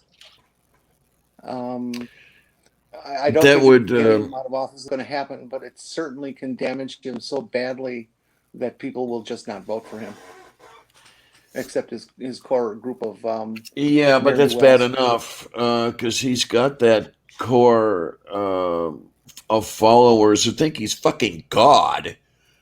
Mm-hmm. It's amazing some of the photos I've seen of people in their signs or their T-shirts or whatever it is. Especially, what really gets me are the XX chromosome people. I'm very loath to call them women, who go around advertising, "Oh, you can grab my pussy anytime." You know, it's like, what the fuck is this? And there are a group of people for whom he can do absolutely no wrong. And he was very right, you know, when he said I could kill somebody on Times Square or wherever the fuck it was and still get elected. Thank you. And yeah, with those people, he was quite correct. He could do anything he wanted, and he'd still be in power, and for him, everything would be great.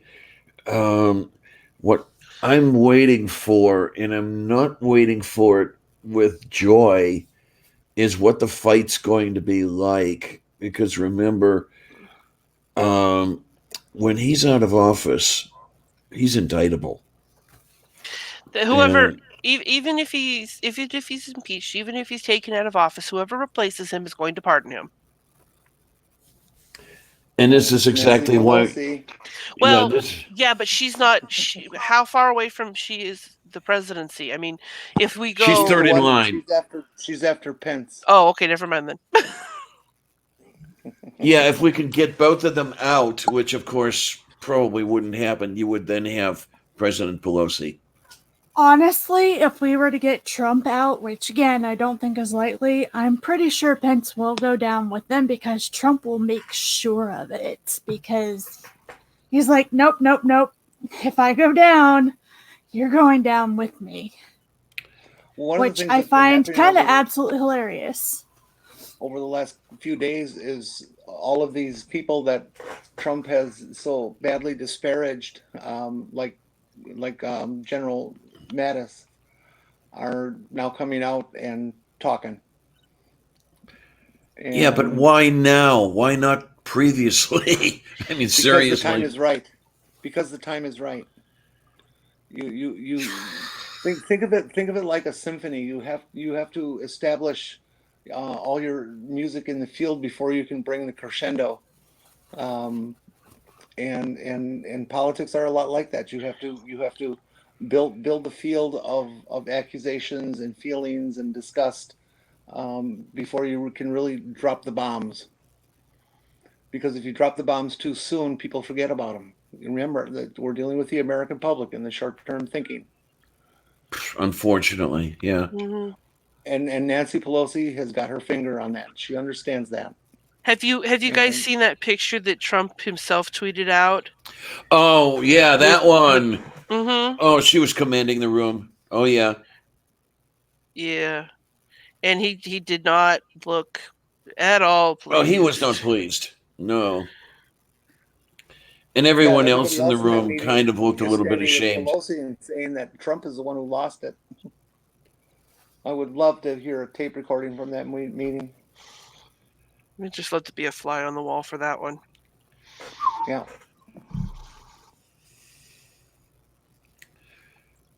Yeah, Brian, I'm afraid of the chaos that Trump might attempt to cause as things get worse for him. Because there's a good bit he Excuse can me. do to screw shit up.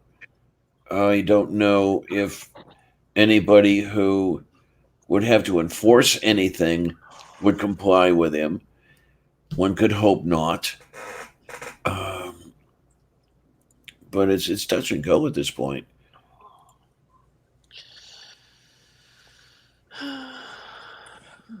Trump is unstable enough that he's going to continue to make mistakes because his bravado demands that he make statements and puff himself up, and he's just not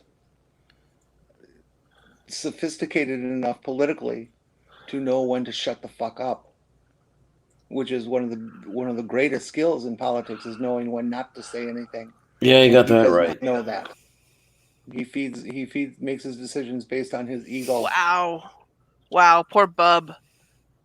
What? What a So way. so Bub, but when he started when this first started up before you got in here, Diana, I was saying he should join us because we were talking about media and he's got a nephew, so he could input with the whole hovering parent thing. He's not the parent, and he's like he said that um he got 2 hours and 45 minutes to upload, and his thing is still saying 51 minutes, and he told me he said an hour and 45 2 hours and 45 minutes ago, an hour and 42 minutes ago. So it's looking more like a 3 hours to upload for the poor guy. It's a 3 hour tour. A 3 hour tour. Anyway, oh my. What the hell is with Brian, your yes, connection there, Bub? Let's Brian, see. I He I said think that 15 Mbps is practically Stone Age speed. Yeah. Yeah, I pay through the foo for internet service, but Poor Hans. My biggest fear with Trump is that he gets the idea to nuke North Korea, and because he can hardly read, ends up nuking Norway. yeah, yeah. Oh Lord, it was just yesterday. I think that somebody again had said, uh, he's got to be the stupidest president that's ever sat in the White House because he doesn't read, and whatever it is he does read, it's only because his name features prominently in it. Um, gosh, man. But Brian Stevens, I do agree that um, I think one of the consequences of consumerism is short-term thinking. Uh, oh yeah, the, yeah. the body politic that is the American voting public has been trained for short-term thinking.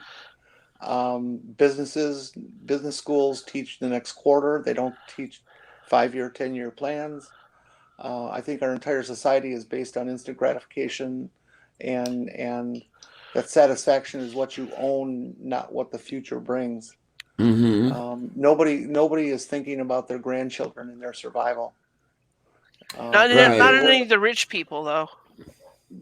Because if they were, um, global climate change would not be an issue right now. Because people would realize that if we don't do something, it's their grandchildren that are going to die. I am so happy.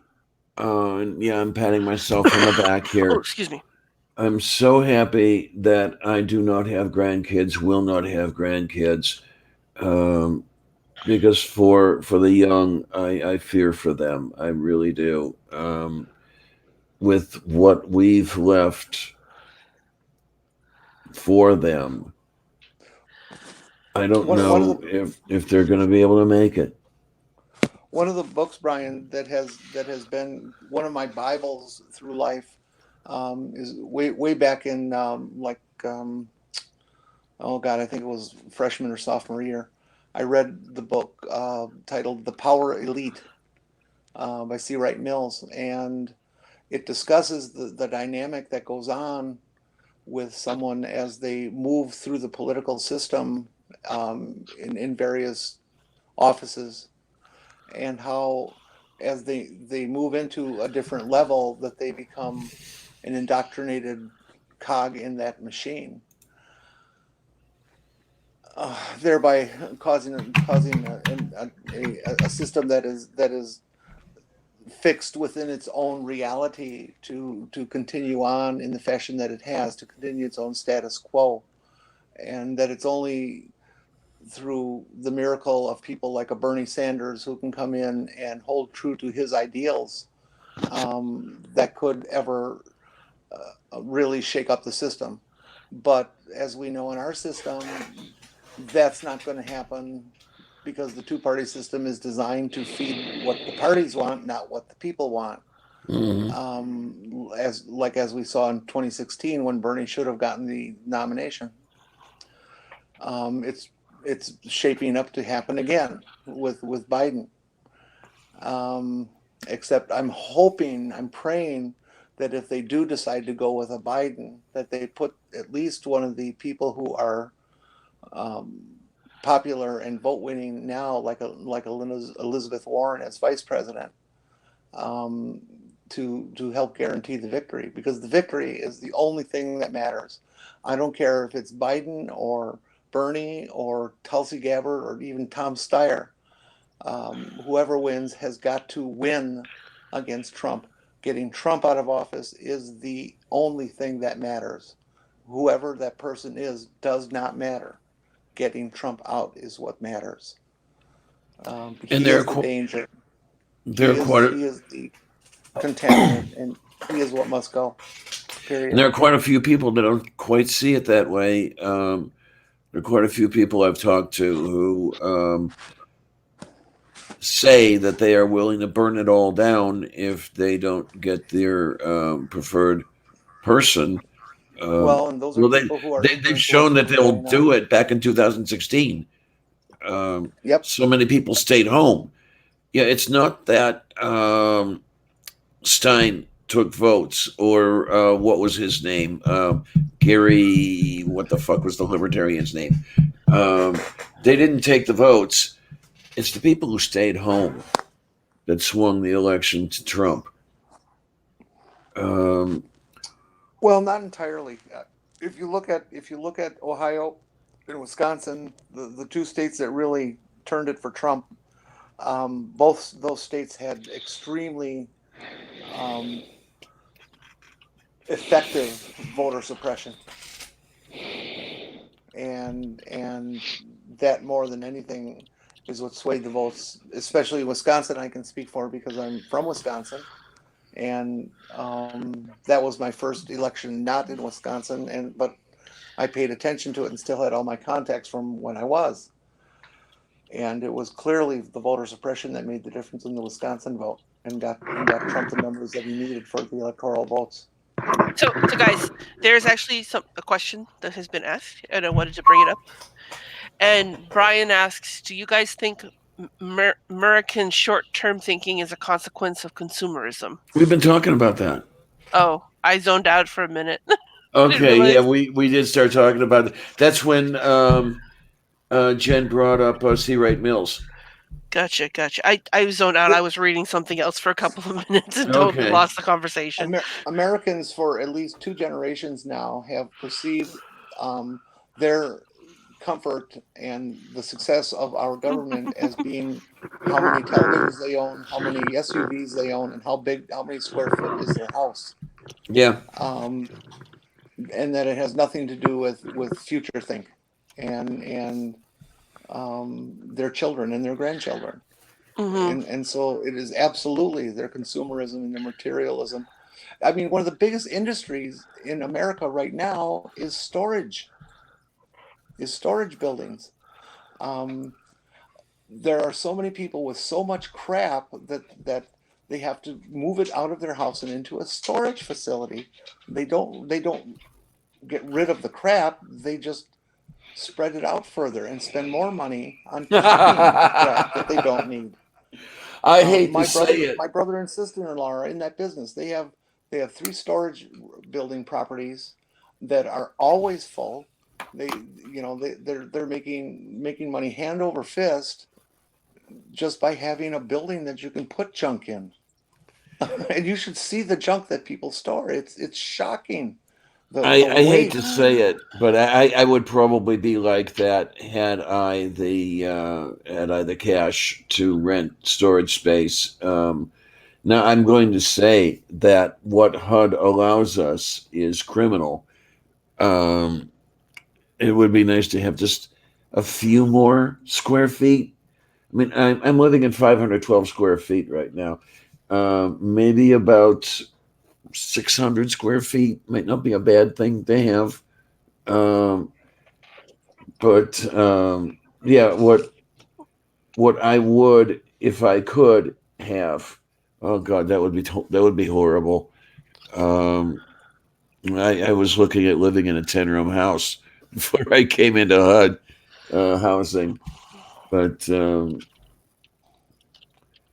Well, when I lost my yeah, house, I had to figure out what to do with almost 2,000 square feet worth of material goods to become homeless living in a tent. And fortunately, my brother and sister-in-law let me have a storage facility for nothing, where I keep all this junk that I can't possibly be moving around with me. But it's time for me to go get back there and to break it up and sell this shit. I obviously don't need it, so it's time for it to go. I've been trying to do some work in that area just in the past. Well, I'm going to be honest. What really started me um, looking at what I have and what I need and what I can get rid of is when Cy died. For whatever reason, that got me thinking about what do I need and what can I get by without and everything else. Um, it's still a little difficult to what's that word they love to use, downsize. But it's I had to get rid of some stuff I really didn't want to get rid of. My winter holiday decorations. I hated getting rid of a lot of that stuff. But Would anybody like to buy a 1960 BMW 600 that needs a complete restoration, but all the parts are there?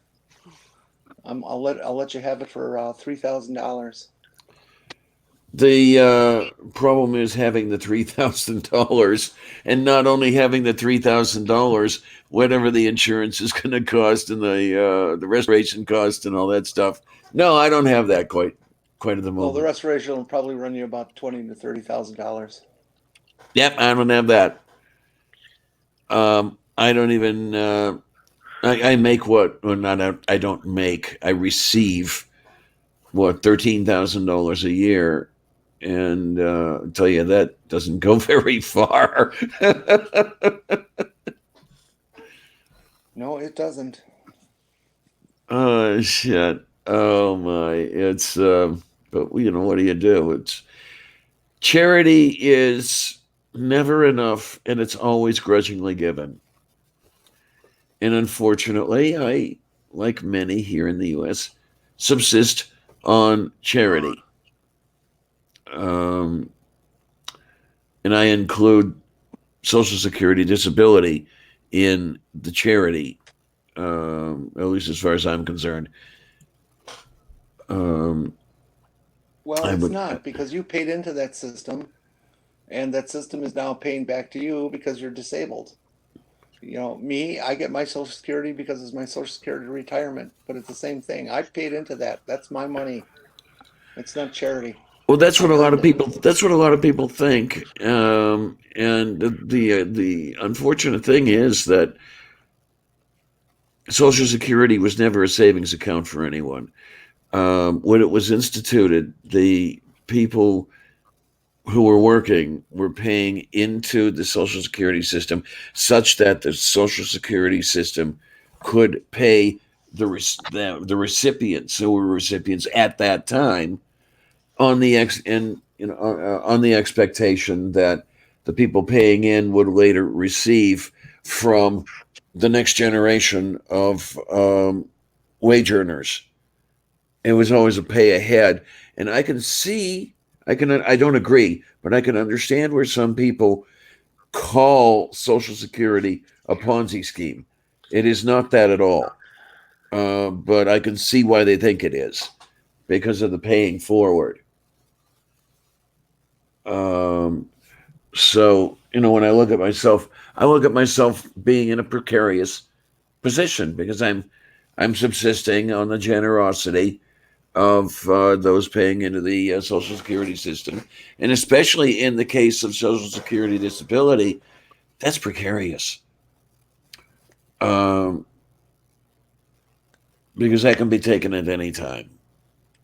And I hope I live long enough to outlast that attitude. And then, well, I hate to say it this way. I don't mean literally what I'm saying, but once I'm dead, they can pull whatever they want. Um, and I'm not going to be dead as soon as I hoped. Damn it! Oh well.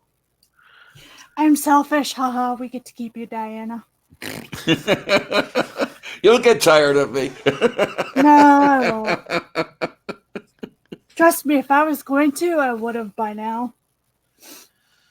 I never expected to be in the position I was in that I'm in now. I did not go through my working life expecting that Social Security was going to be my sole income in retirement years. I made investments and I put my money away and blah blah blah and blah blah blah, and I ended up through bad investment decisions that were completely mine. I take full responsibility. Um, but also having had a heart attack without insurance, which forced Oof. me to um, move all of these monies that I had been saving and headed towards paying bills so that I wouldn't lose my house, which I ultimately did anyways.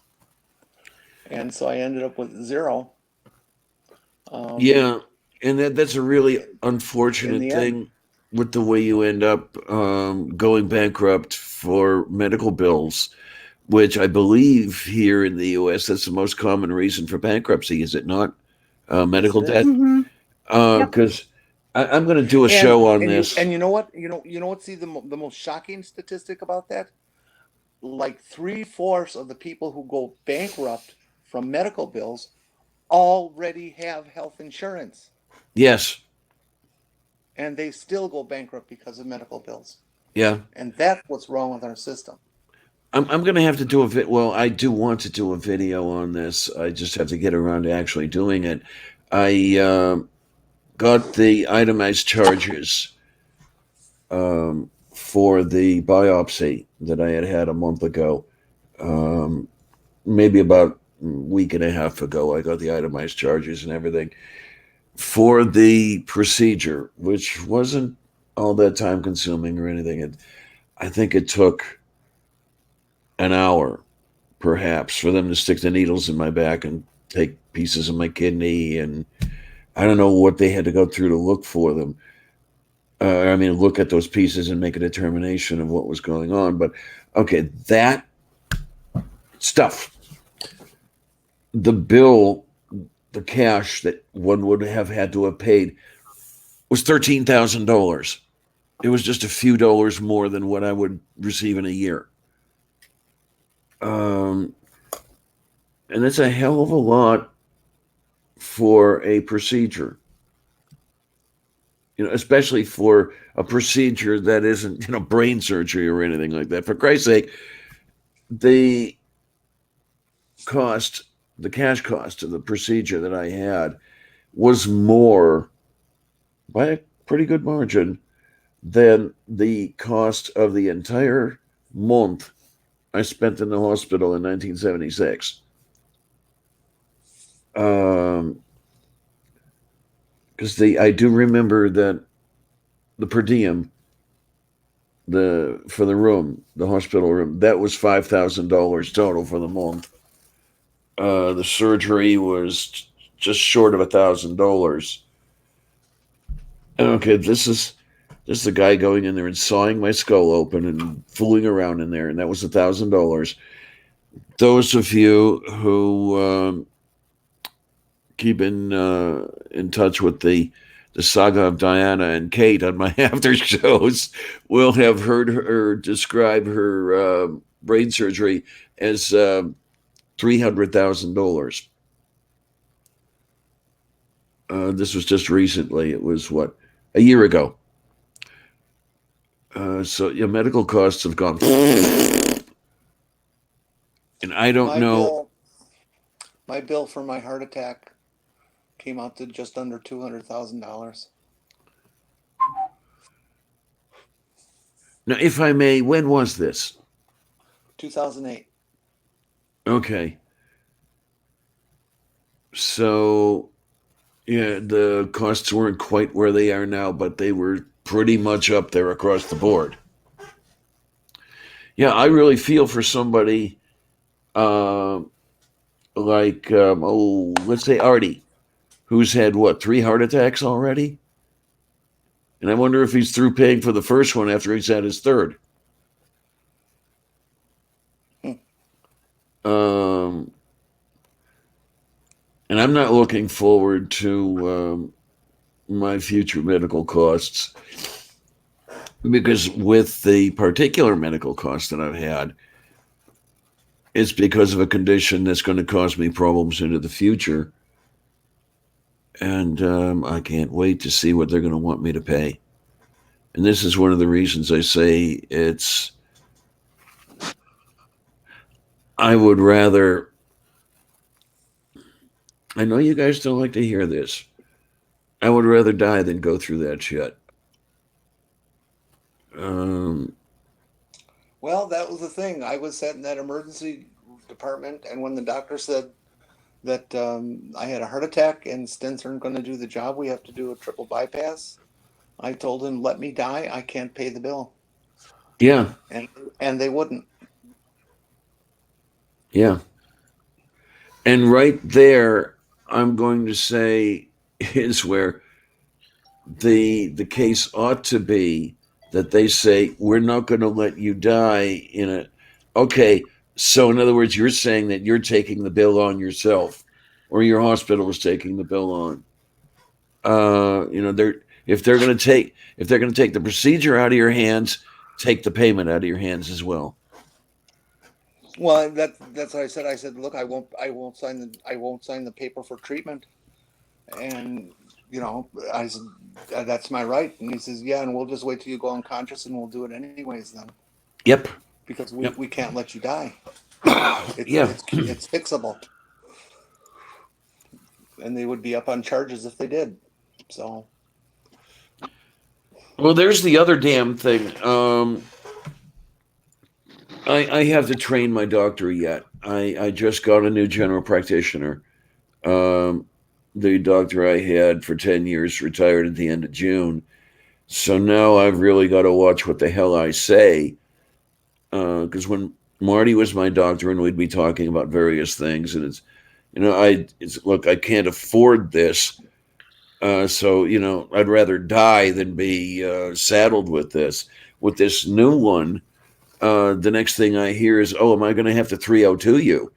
In other words, involuntarily commit me. And it's like, no, you don't get it. Um, and it's unfortunate that just about anybody. I got lucky with Marty. Just about anybody would come back with that. Um, so I'm even less inclined to see a doctor about anything now than I was previously.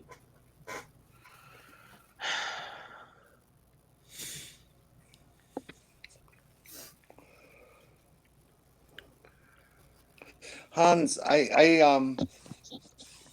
had a story of a guy I know. His brother was an American citizen, and he was vacationing in Canada, and he had a heart attack, and of course was rushed to the hospital and taken care of, and he had a double bypass, I think it was, if I recall. And his total bill when he walked out as an American citizen in Canada, his bill was $28.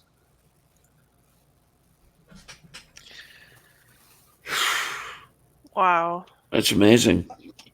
I've written to Bernie Sanders a couple of times, and I intend to keep on. That Medicare for all is a good idea, but they have got to eliminate the copay, because Medicare is still 80/20, just like an insurance policy. Yeah. And that's like the discussion we had before of bankruptcy and bills, and the majority of them being people who had insurance. It's the same thing. It's not going to change Well, unless we have My a full my system like dad's they do in Norway and Canada and Britain. It's not going to work. my dad is pissed off because he has to take Medicare and he already has the best insurance possible. And he's like, I don't want to have to pay a premium to have a second insurance that I'm not going to use, but I have to have it or they take out of my retirement money, and also find my little sister because she's disabled. And therefore, when he gets on Medicare, she has to go on Medicare as well. Well, she'll go on Medicaid. No, she's Not on Medicare. Medicaid. She has to get Medicare. She has to have both when he retires. This is law. So she has to pay a premium. He has to pay a premium. Plus, he's also paying a premium to TRICARE, which, despite the fact that there's a lot of problems in the military, TRICARE is the best insurance out there. You pay your premium every 3 months, and then if you go to the base, everything but dental is free. And that's another thing I include with Bernie, is that they gotta wrap dental into Medicare. Dental. Yeah. Proper dental work causes all sorts of inflammation issues with the body, which is what is creating heart attack situations, which is creating certain types of liver situations and bowel situations. Dental care is just as essential as any other kind of medical care. I would have. It needs to be covered as well. I would still have teeth today were dental covered, but unfortunately, no. The teeth fell apart because I couldn't afford a dentist. And okay, you're talking about the copays and everything. On that biopsy I had, there was a copay of $275, which I made only by the generosity of friends. I had nothing to make that copayment. But some of you, I think I remember you, Jen, tossing some in there, and I want to thank you for that. If I'm remembering correctly, the only reason I was able to write that check was donations. And I'm looking at abdominal surgery in the near future, and I'm going to put that off as long as I can because I'm not going to the well again. Well, I won't mention to you that I've only got $5 to live on for the next week and a half till I get my retirement check. Oh, Jesus Christ, we're going to have to do something about that. No, don't worry about it. I got plenty of fat I can lose. folks in the chat who aren't aware, Medicare is not free. I have to pay a premium. Yeah. Oh yeah. They take $150 a month out of my retirement check now. Oh, it's That's why my 150 dad now. is pissed. That's why my dad is pissed, is because he's like, I already have insurance. I don't need to get this, but they will take out of my retirement, and they will also take out from your little sister. And it's like, you should have the choice, or not have to pay more premiums. The answer should not be more premiums. The answer should be making it to where it's affordable for everybody. And because of the 80/20 thing, now I owe money to Mayo Clinic, and they've got me on a financial aid program where instead of expecting the whole bill at once, they've cut it up, and I get to make those easy monthly payments to Oh pay yeah, those bills. easy monthly payments that you still can't afford. So suddenly I've got $200 less a month than I had before I went off of Medicaid onto Medicare. Mm-hmm. That's my worry as well for my and house. of course I got to do the co-pays too. Now I got lucky, and I'm going to admit I'm quite lucky on this one. The Pennsylvania welfare system takes care of my Medicare premium because I don't have enough to get anything paid by Medicaid, but the Medicaid system will take care. You know, I do make little enough for the Medicaid to pay my Medicare premium, which is, last I checked, it was 135 a month. Did it go up to 150, or is this because of a difference in income? I'm rounding my figure. I'm rounding my figure off. I don't know Oh, what okay, precisely okay, it is, fine. but Yeah, it comes no out problem at to all. the 150 type neighborhood. Yeah, I'm lucky in the sense that Pennsylvania picks this up for me, and there's one of the reasons that I'm always afraid of how much I'll make when it comes to Patreon, things like that. I don't want to be in a position, and it's all too easy to be in the position. You make $1 and lose 5, because all the programs from which I benefit are just waiting. They're waiting for you to go just over their line, and they'll pull everything from you. Yeah, the county I'm living in right now is trying to find, or I should say, trying to get me qualified to fit into some state program which will help with the Medicare premium. So I may get some of that money back, but not right now. I still got Right. to pay it Yeah, and till you've got to then. eat If right now. You're it hungry happens. right now. Well, no, I just had a bunch of cauliflower and chicken nuggets. Cauliflower. Oh my, aren't you the rich one? Oh, well, actually, I really love cauliflower, so that's not a terrible bad thing. No, I love Um, cauliflower. It's just here anyway. It's expensive. Tomorrow I'm having cauliflower.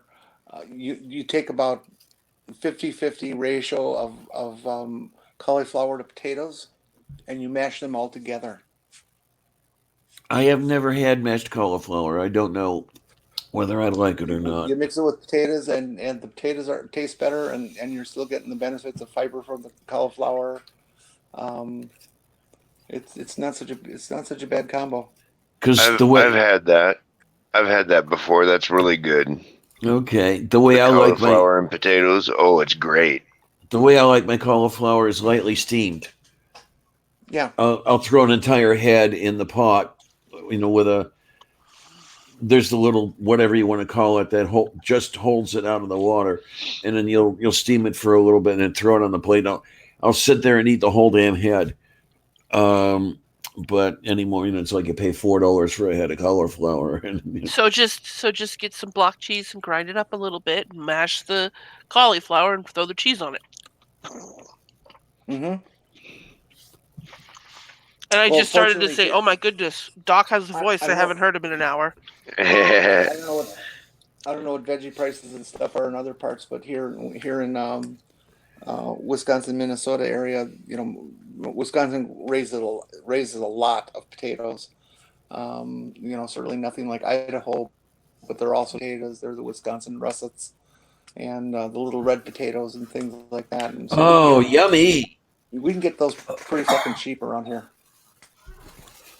Oh my. Um, So they're a good staple. what was I thinking The other of? thing I'll do Oh, is this is a time of year to start buying acorns and butternut squash yeah. Thank from you for reminding farmer me. stands. Put them in a bushel basket and keep them out on um, the basement or some part of the house that's down towards 50 degrees or lower. Oh, you And lucky to have a basement. Wow. oh, I don't, but I have a back porch that kind of stays not freezing. Um, I'll have to pull stuff in if it starts getting down to 30 below, but if stuff stays around zero, the back porch area won't freeze. Now I know I should not have done it, but I just got through paying $3 and some cents for a pound of Brussels sprouts. God, I love Brussels sprouts. Oh, Aren't they wonderful? yep. I hear No, everybody they are saying gross. ew, No, icky, icky, ew, ew, and it's like, okay, I think what is it? I'm going to ask, what is it about the Brussels sprouts that you folks that don't like them don't like? I have yet to find anybody make them a way that they don't taste bitter, and I am super sensitive to bitter taste. I do not like That any is the kind thing of with bitter Brussels taste at sprouts. all. That's usually because they were harvested before their time. Properly grown and harvested Brussels sprouts, they wait till after the first cold snap and then harvest them about a week or so after. They get the plant forces sugars into the Brussels sprouts, and they actually lose the bitter and become sweet if properly Okay, if grown and somebody were harvested. to be able to get me sweet Brussels sprouts, I'd be in for that because I like sweet taste. Well, But what you the can do bitterness I with am Brussels super sprouts, sensitive to. is you cut them in half. You parboil them with some sugar in the water and drain them out, and then you put them on a pan and you roast them. And at the same time that's roasting, you're frying up some bacon, and then you mix the bacon and the Brussels sprouts together with your amount of butter that you're comfortable with, and it is a spectacular fucking meal. Um, Brussels sprouts have become a new rage with a lot of people since people figured out you can roast them and stuff. They're Mm-hmm. really marvelous. I just yeah, it's like what Tria said when you eat them. Whenever I've had them, they just have a flavor to them that I don't like. I don't know what it is, but I just can't stand them.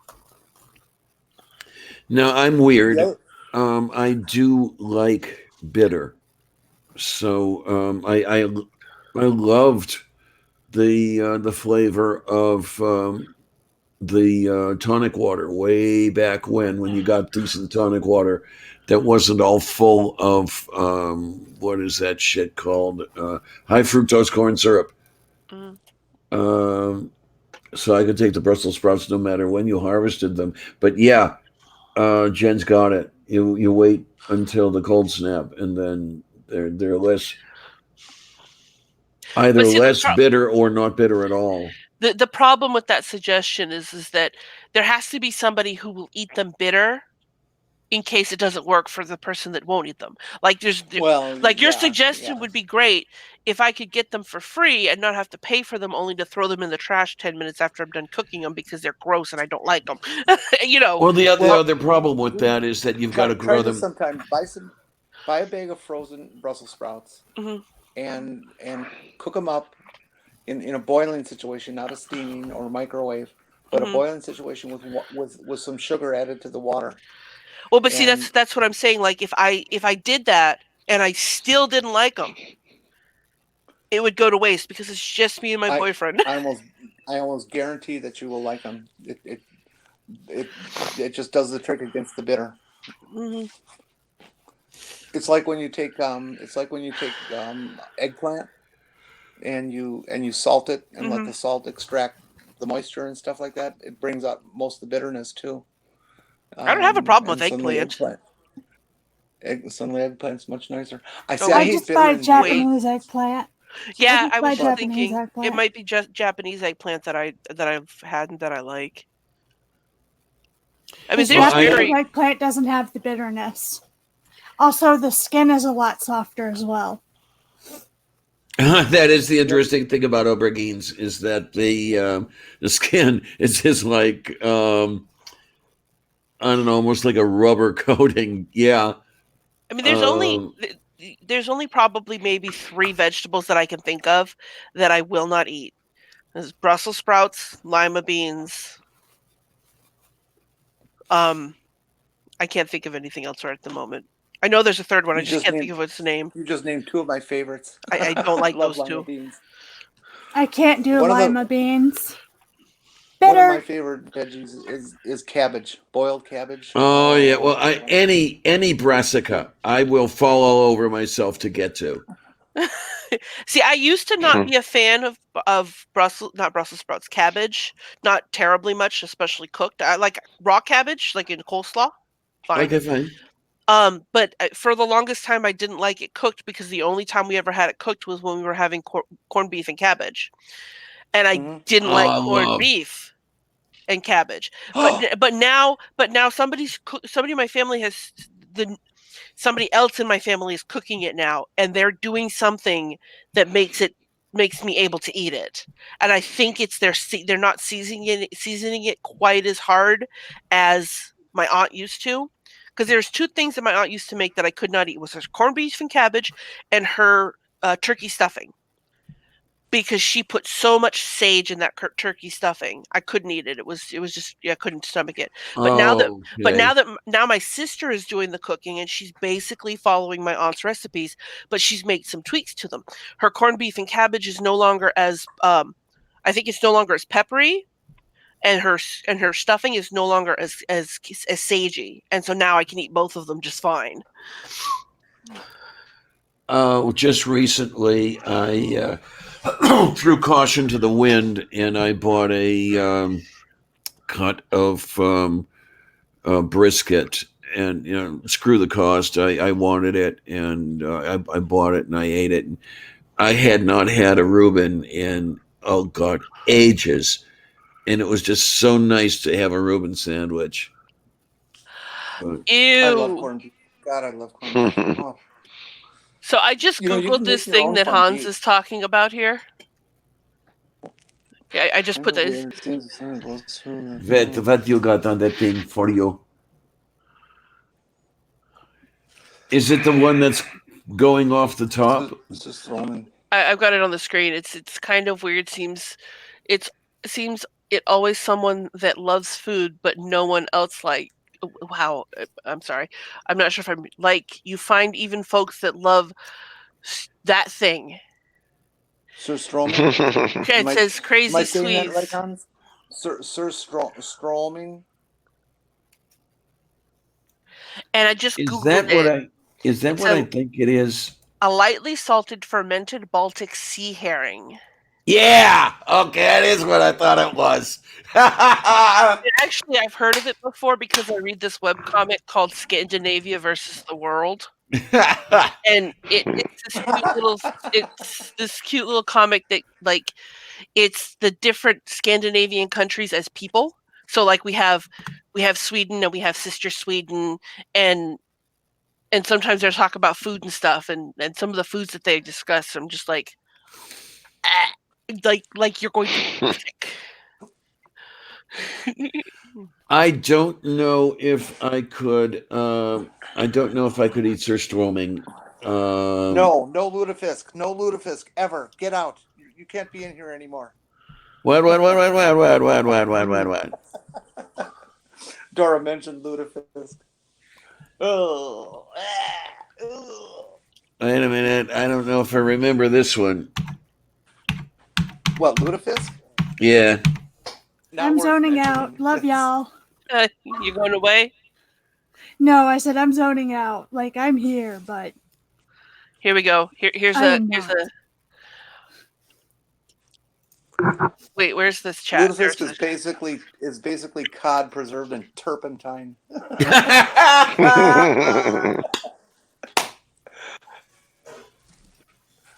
Okay, let's see. What have we got already? Lutefisk is dried whitefish, normally cod, but ling and barbel are also used, treated with lye. The first step is soaking the stockfish in cold water Lye? for Yes. for 5 or 6 days, with the water changed daily. The saturated stockfish is then soaked in an unchanged solution of cold water and lye for an additional 2 days. The fish swells during this soaking, and its protein content increases by more than 50%, producing a jelly like consistency. When this treatment is finished, the fish, saturated with lye, is caustic with a pH of 11 or 12. Oh, God. Holy fuck. To make the fish edible, a final treatment of yet another 4 to 6 days of soaking in cold water, also changed daily, is needed. Eventually, the lutefisk is ready to be cooked. Holy shit! See, what people don't know, Diana, is that lutefisk, uneaten lutefisk, is then dried, ground up, and sold as Drano.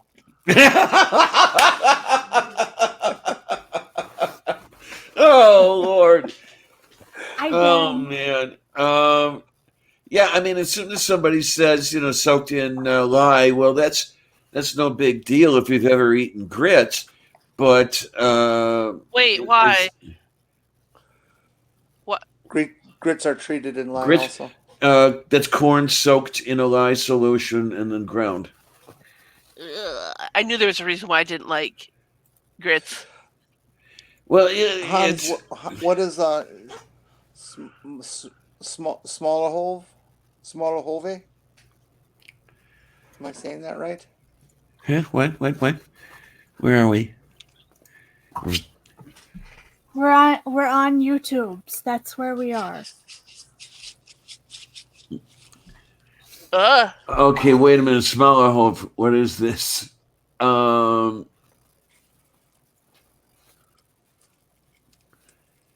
Got to find this thing over here. Is it something about sheep's head? No, that's a card game in Germany. What? The fish? Sheephead? No, this. I just googled that the weirdest in Norway is Smalahove, and Oh, okay. So it is made from the head of an actual sheep. Okay. Oh, that looks delicious. There's a little thing over here in the. There's a video thumbnail. So wait a minute. What have we got here? Let's see if we can do my announcer's voice on this one.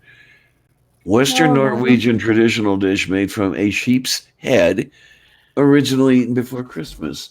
The name of the dish comes from the combination of the Norwegian words hov and smale. Hov is a dialectical form of hovud, meaning head. Smale is the word for sheep, so smalahov literally means sheep head. Okay. Skin of the fleece of the head is torched, the brain removed. It sounds like most Americans. And the head is salted, sometimes smoked and dried. Head is boiled or steamed for about 3 hours and is served with mashed rutabaga and potatoes. It is also traditionally served with akavit. Okay, I have no fucking idea what akavit is. Oh, this is going to be a night of link chasing on Norwegian cuisine, huh? so the fermented shark is that harkal, or is let me see. I'm sorry, I forgot to mute. Is the clicking picking up on my mic? Yeah, A little I bit. apologize if it is. I'm sorry, No, it I will doesn't- mute. No problem.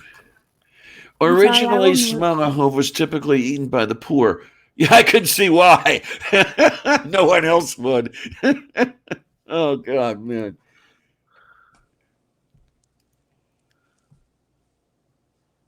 Oh, okay. Akavit is a distilled spirit.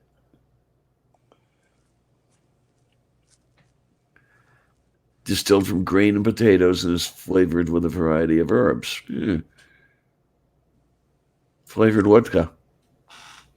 Orla, I've had blood sausage. It's kind of good. Oh, Kishka! I love Kishka! I can't get enough of it.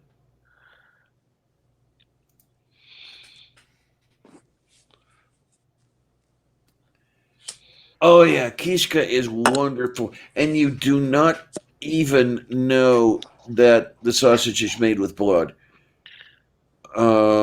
It is just plain old delicious.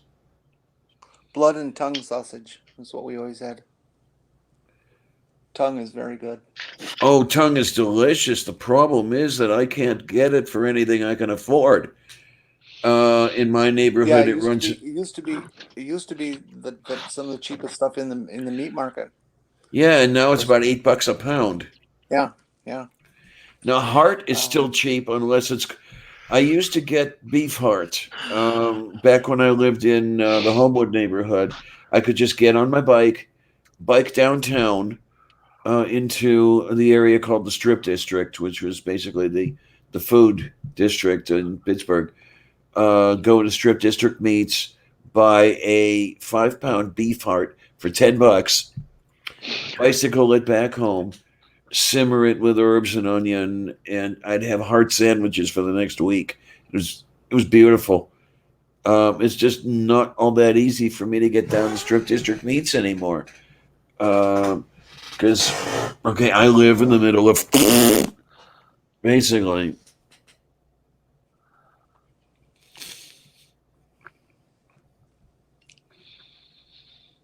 the other mud organ I like is liver. I love liver, chicken Oh, liver, beef liver. delicious. Well, Mm. okay, I find I said earlier that I like the taste of bitter, but chicken liver is actually a little too bitter for me. Yes, I do have my I do have my standards. Um, but yeah, beef liver. I'll eat beef liver. It's tasty. I know most people prefer calf's liver because they think it's milder, but beef liver is just fine. Um, I wish I could get some of the stuff I ate as a girl um, for a decent price now. I mean, kidneys, and I love kidney. The only problem with kidneys was preparing because you literally had to boil the piss out of them. So down the block, you could smell Bubka making, setting up the kidneys. Uh, and as I say, I love tongue. I love heart. Um, I can't eat. I cannot eat tripe. It's like chewing on an inner tube. I just can't take the consistency. But it's one of the very You few really can't get things. brain. You can't get brain anymore Right. because of And mad cow disease. They pretty much eliminated that from the market. and I'll tell you, brains and scrambled eggs was a great breakfast. See, and I have scrambled brains, so all I need is the eggs. Okay, there you go. I pop out my eyes and put eggs in place. Uh-oh. Orla says, I don't like spam!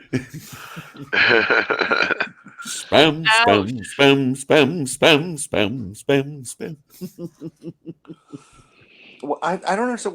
Orla? What is it about corned beef that you don't like? I'm personally rather fond of corned beef. I Orla, love this Yeah, I go stuff. I nuts for really it. do.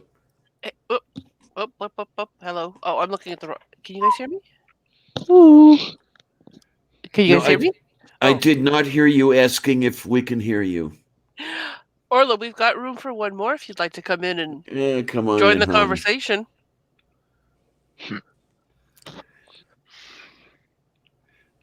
It's amazing how many times I've talked about Let me get the link. things like tongue or heart or whatever, and I'll hear ew. Oh, I said, oh, you've tried it? No, I haven't. So I didn't know that, but I have had tongue before. But the look, I didn't realize that. I think the thing with a lot of people is they don't realize if you've ever seen a raw tongue that the outside comes off, like the top. Oh, right. Yeah. So, Yeah. like for the longest time, when I would see a tongue, because I used to work in a meat department, and I would see the tongue sitting there, and I'd be like, "Ew, that's gross." But then somebody told me they were like, "That's lengua, which is Spanish tongue," and I'm like, "I've had that before because I used to have lengua tacos." So I've had it before and it didn't taste bad. But then somebody was like, "Oh no, when you cook it, you peel the top off, the part that is the taste buds and everything that comes off, and you're left with the meat because your tongue is nothing but a giant muscle, anyways." Yeah. Right, yeah. Now, have you ever, Orla? Have you ever had fried spam? Oh man, I used to make fried spam sandwiches all the time. But I could. Now you got me thinking that I want to get a can of spam and fry it up. See what you did?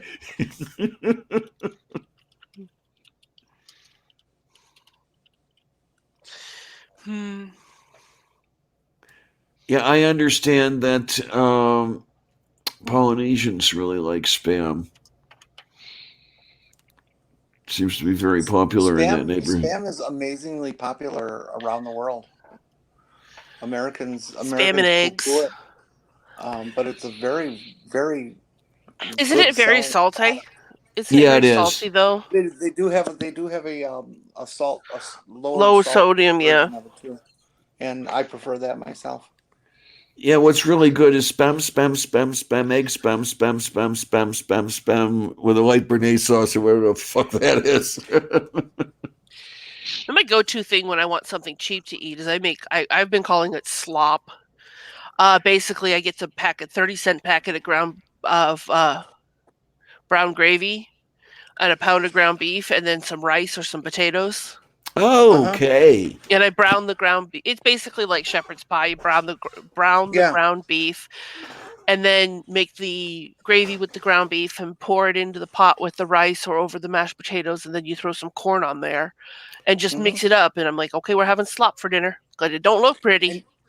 And you know what you do with that? You take that whole amount, put it in a casserole dish, put tater tots on the top, and bake it for an hour or half interesting. hour or so. And it turns into a whole different meat thing. And one thing I should have known just by the name, but realized only a little while ago, is that traditionally shepherd's pie is made with lamb. But God, try to get the lamb. I can't afford that stuff. Yeah. Oh man, I could. The problem with shepherd's pie, if you're eating too much shepherd's pie, eventually you're no longer a shepherd. Yep, pretty much. But I have not made a. There is a word that applies to a shepherd's pie recipe with ground beef substituted. I cannot remember, but that stuff. I haven't made that in a long time, and I really should make it again someday.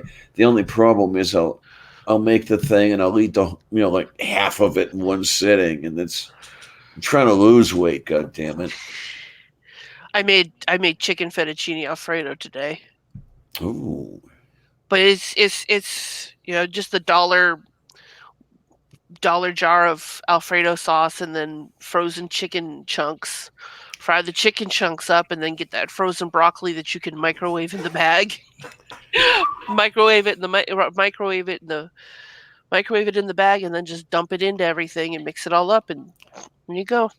Thank you for reminding me. I need to stick the chicken pieces in the freezer because, the last time I went shopping, I spent money I shouldn't have spent, and one of the things I bought was a package of chicken breasts, $2 a pound. Our local grocery store here started offering rotisserie chickens. Oh, Mhm. and okay. they get $8 for one, which Oof. Wow. not too bad. But they never sell them all, and they toss them in the cooler, and you buy them the next day for $6 cold. You take the whole damn thing, put it in the microwave 3 minutes, and the whole damn thing's warm again. Mhm. The I'll do one that. Save $2. I the do one that. reason Mhm. I will allow Walmart to exist is the $5 rotisserie chickens that they have. Oh, those things are lovely. If they've got them, I mean, since I get off, see, I work for Walmart, so I have easy access to those things. But if I'm getting off early and I don't want to cook, I'll grab that, and then I'll go to the meat department where they've got the packages of pre-made mashed potatoes from like Jimmy Uh-huh. Horton, Yep. and then Yep. get some veggies and just meal in 5-10 minutes. Yep. Do you ever run into Idahoan brand Yes, um, absolutely. um, Yes. dried potatoes? Yes. Oh yeah. They, you make those things. Be sure, yeah, you do them with the milk in the recipe, and you also put butter in the mixture before you toss in the potato flakes, and those fuckers come out like actual real live mashed potatoes. They're amazing Oh, for an instant product. the dried Yeah, potatoes. Yeah, yeah. I haven't tried the dried stuff, but I I've had in the past had the commodities brand dried potato flakes, but not like the one you buy in the store. Thank The you, the Orla. Idaho That's what I was Idahoan looking one for. brands, you can get this big gallon milk, paper milk container size, gallon size container of these things for like Mhm. $6, and you can. I will eat just damn mashed potatoes for dinner when I'm really poor, Mm-hmm. No, because it's filling and cheap. it's been a very long time since I've actually mashed an actual potato. I think it's literally been years. I'll just as I'm lazy, I'll reach for the potato flakes, and it is a lot easier I that also way. use And those potato flakes for thickening. Sometimes there's stuff that you're cooking and you screw up on the liquids, and you can use those things to help thicken some stuff. Mhm. Not every recipe, of course, but some recipes will tolerate having a little bit of a potato flake in them I have as a breadcrumbs thickening for agent. that. Yeah, yeah. I'm a breadcrumb snob. I will only have my own breadcrumbs. I save my own bread and keep it in a bag, dried, and toss it in the food processor and turn it into dust for your own yeah, breadcrumbs. that's what she used to do. Just take bread slices out of the bag of bread, stick them in the oven, dry them out, and slam them with a rolling pin in there with the breadcrumbs. So Orla says shepherd's pie made with beef is called cottage pie. Yeah, I saw Mm. that, and thank you, thank you, thank you. Topatrasa per I color de always tienda. use ground beef on my pizzas. I don't like sausage. It's too oily, too greasy on a pizza, and so I Mm, use ground beef drained real well. And sausage is my favorite pizza topping. When my yeah, boyfriend when my boyfriend and I have the money and we order pizza, I always order a sausage, mushrooms, and olives.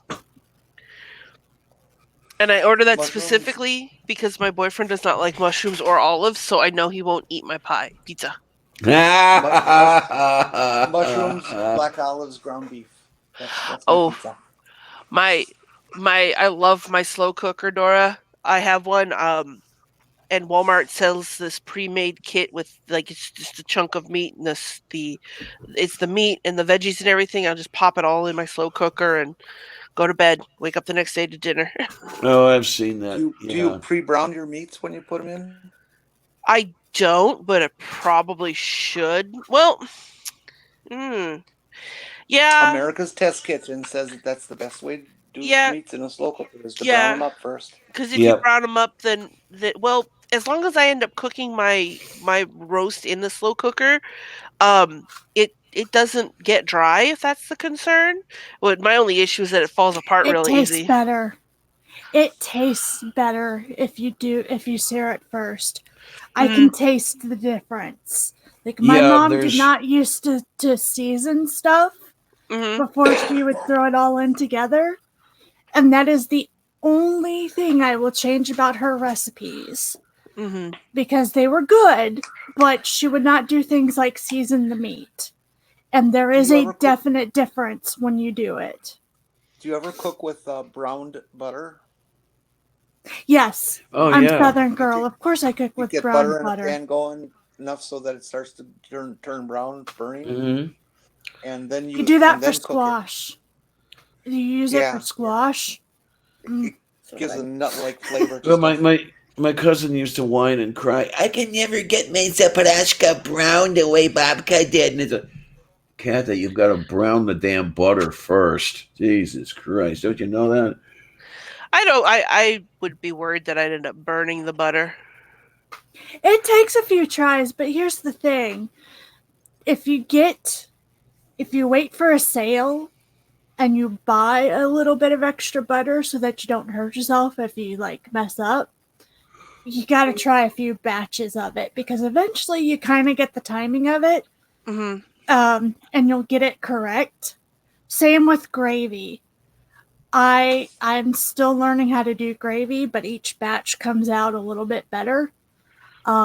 Because I have a tendency, because I'm usually frazzled when I'm trying to make gravy because I'm doing like 20 other things. Do you do it as a roux first, or do you just do Yes, I do flour, it as a water? roux. Okay. I do it as a roux. It starts off with butter and flour, and then I add the pan drippings. The problem is that I struggle to realize the difference between when it's become burnt and when it's just right. Okay. And this is again because I'm usually doing like 20 different things. I'm doing a holiday meal.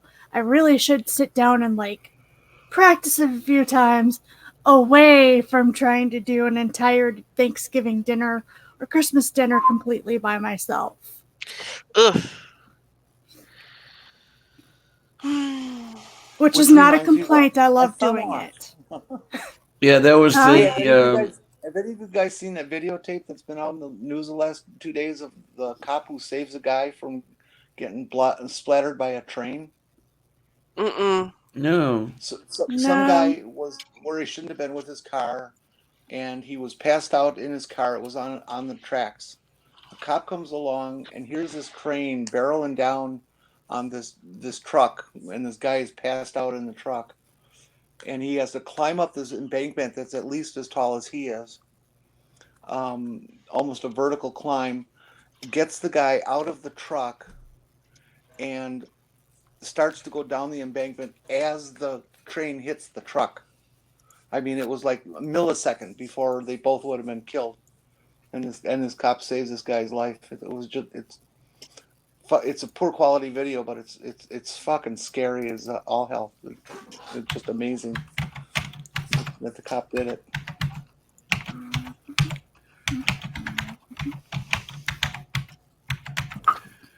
Oh, Space Kitty, did you, or Pirate Kitty, I'm sorry. Why did I call you Space? Space I Kitty. know why. Well, it's because I had Ace on my brain. Did I Oh. show you the pretty flowers that I've been making Oh, for those my are Ace cute. outfit next week? Yeah. I have an outfit in all Ace colors. Oh, I almost hit that the I'm wrong doing. button. Hold them up again. Yeah, some people have seen them. I hate the lighting in my room. I apologize. I'll fix it eventually when I can. Oh, Oh, those are Oh. nice. oh excuse me. Hey, would you make some? Well, some of those. Those are earrings. These are for a bracelet. It's Oh, there's 3 of them. could I you make can an make them earring in the earrings. transgender colors? I can try to find the transgender colors. I have not seen the proper colors in thread yet, but if I come across them, Light pink, I will light let you blue, know. and Yeah, white. the white is easy to find. The light blue was easy. The pink was kind of hard last I checked because I wanted to make them for a few friends. Now, So these, wait a because minute. of the way this pattern is, it would be probably dangly earrings. So I do want Yeah, to here let it you is. know That's that. But yeah, Yeah, hold on. So- I'm gonna reset it. What are you using to make that? Is that embroidery floss? crochet thread, size 40. I like dangly earrings. Okay, the place I'm thinking of, you might not get that then. Okay, because the first thing that came to mind was everything cross stitch. They've got No, a my place is Handy Hands, and I check every once in a while for trans colors because I would like to have some tatting to give out the next Pride event I was at, because a lot of the people who told me that they were happy that aces were there were trans people, and like they made my day, and I hope that I come across them again and can give them pretties to say thank you, Oh. because I was scared to go to that event. Hey, everybody. Hey, Bub. So Hey, that hey, sweetie, hi. 3 hours turned into 4 hours or something. Hiya, bub. You going to show that video? How's everybody doing? Which video? Oh, if I load it up, you can see it, but you can't. I don't think you can hear it. So I'm gonna put a link in the. Was this the one in Perth Amboy? I don't remember. I just pulled it up and then. The image you showed, that's the one I'm thinking of. Yeah, but the problem is, like, I could show it, but it won't. Buttons. Let me put it in. I'm gonna put it in the comments. A link to a video of it. Okay, is the thing over here is for to into onto? I think Yeah. I think when you were messing with that video, it took a bunch of resources of your machine, and now everything is breaking up audio wise. For me? Yeah. Any better now? Because I stopped screen sharing. I don't know. Nobody's talking. I can't tell. Hey, I'm here. Sorry, I was sneezing and moving around, and I didn't think you wanted to hear my chair screeching or my cat tearing my room apart. It's actually your cat's room. You need to come to terms with that. What? That's your cat's room. You need to come to terms with that. You're Maybe right. it's just You're me. right. Praise I'm Blue gonna from the step chat, out again and everybody. come back in. Oh yeah, because Bub came in, and you have problems every time somebody Mhm. comes in here. Yep. Ah, I hate that she has to do that. Well, now she's the 6th person, then there'll be no more people coming in after her. Maybe. Unless somebody drops out, then she might have the same problem because someone drops. Yeah, I really wish I could go to bed right now, but I have too much to do still to get ready. So, yay! I have to take my mom to the airport in a couple hours, and Oh yay! I can't get to sleep early. I can't do it. If I try, I'll wake up around 45 minutes ago. Mm. Almost always at 3 o'clock. I don't get it. If I fall asleep before midnight. Internal clocks are a weird thing. True. So I'm just sitting here. Well, I mean, I already got the video scheduled to go live on my gaming channel tomorrow. Made a special video intro for Spooktober on my Spooktoberfest video coming out Monday. So that'll be fun.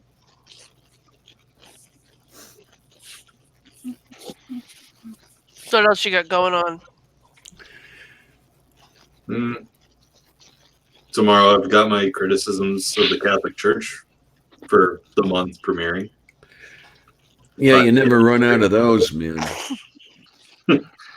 not as long as I've got a catechism. And they're always going to do something to fuck up. Same with Mormon Church. I have like material for the next 3 months off those people.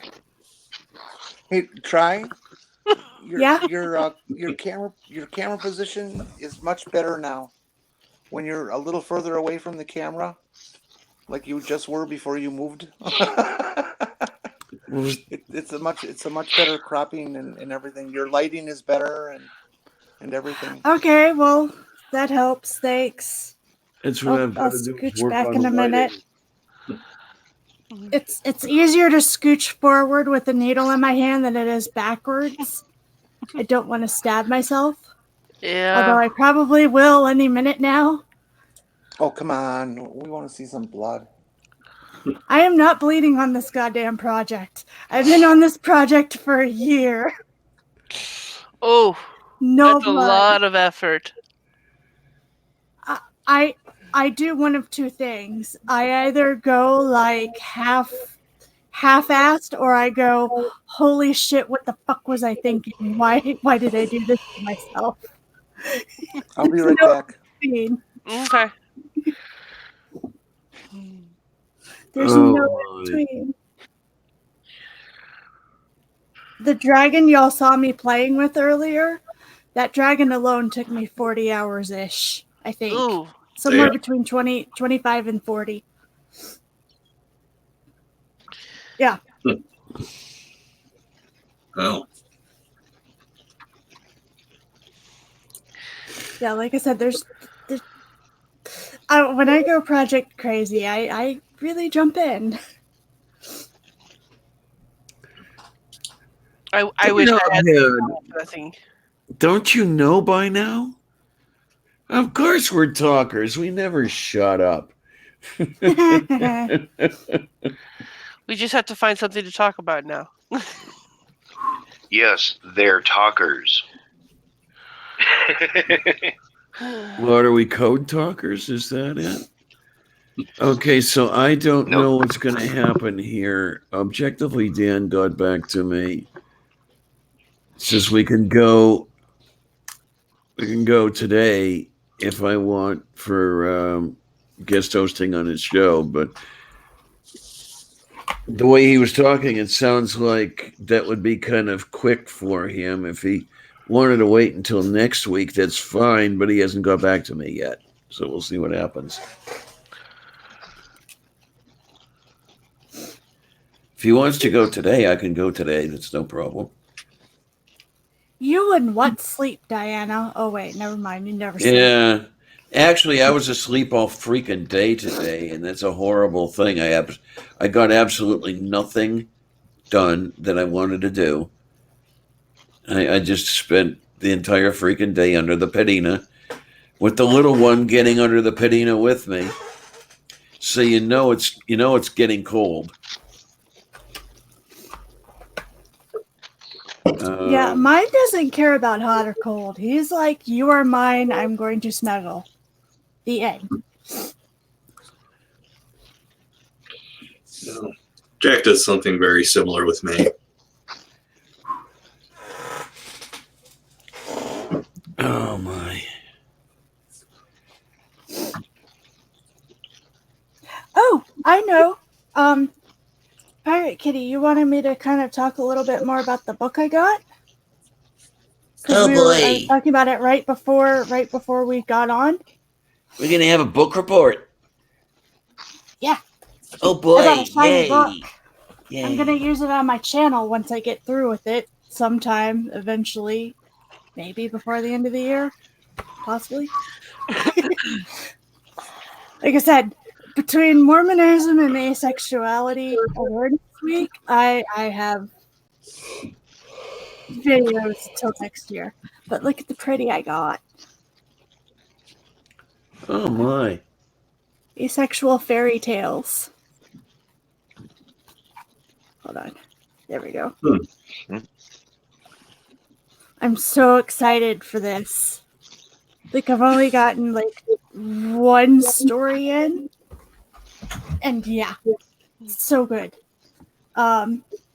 Basically, they took traditional fairy tales that had multiple endings to them and took the ones that didn't necessarily end in sexual relations, so to speak, and put them in here. Also known as "And They Lived Happily Ever After." Yeah, you know what that was. Yeah, well, like one of them, the Glass Coffin, apparently had multiple versions of it, and some of them did end in happily ever after, and some of them actually ended off with them becoming friends.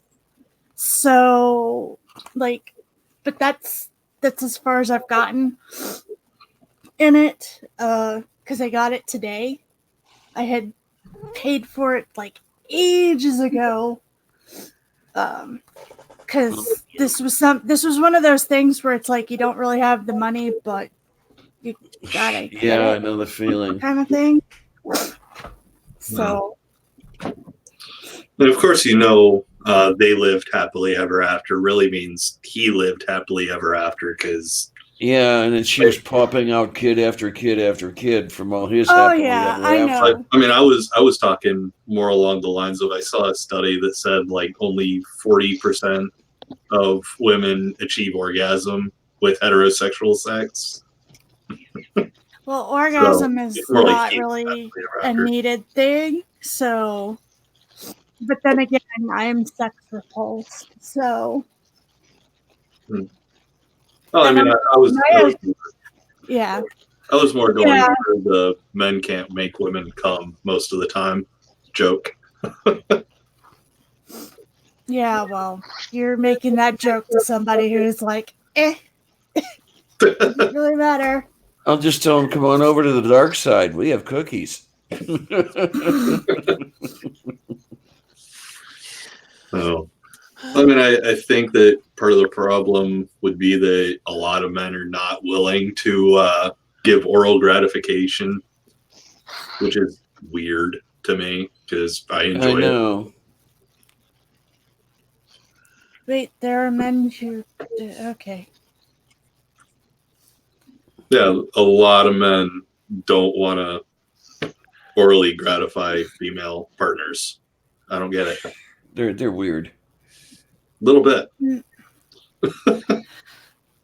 That Hey, I may what not the be- hell is wrong with the aloes? Yeah, I'm in that same camp with you, and I mean, like, I'm in a relationship. I've been in a relationship for 8 years, and he's tried that, and I've been like, nothing above. Can we stay above the waist with your mouth? No, just like no.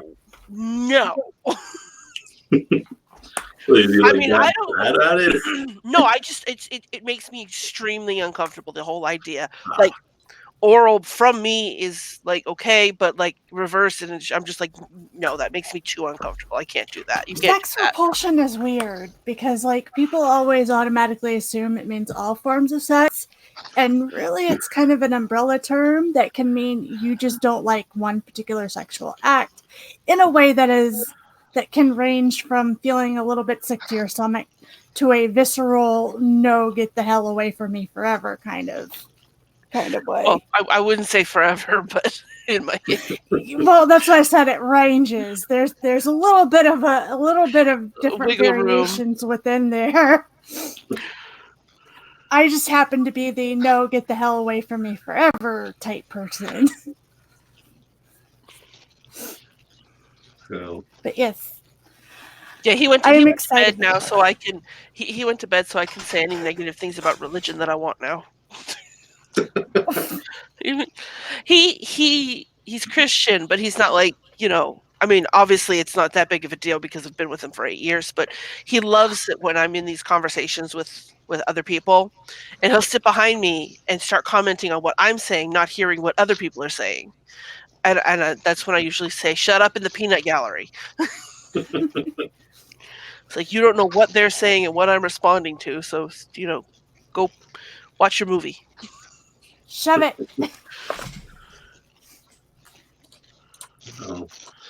see, I feel a little weird because, like, I feel weirdly bad about not uploading yesterday, Thursday, like I usually do. even though I told everyone like 3 times, once in video, that I wasn't gonna upload on Thursdays for a while. You shouldn't feel guilty. Everybody needs a break every once in a while, and you're not like completely like crapping out and giving up on everything. You're just like going this and this and this. Bye for the moment. You know, that's the thing I have never understood about people, particularly people on the YouTube sphere. Is like, if you make good content, I don't care if I get it every single day or once a month or twice a year. I'm gonna watch it. I'm like that particularly with one Theremin Trees. You guys ever watch him? Oh yeah, yeah. He Couple of times, uploads, huh? couple times, I think. They're nowhere near consistent with what their uploads.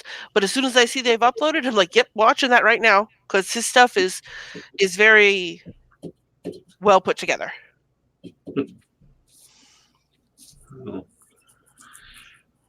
Yeah, I mean, I've just been so busy with my regular twice a week uploading on my main channel, twice a week on my gaming channel, however many live streams, which has turned into like on a couple of weeks, I was doing 4 or 5 each week. So I just got a little fatigued, and I'm like, I just can't do one of the days for a while.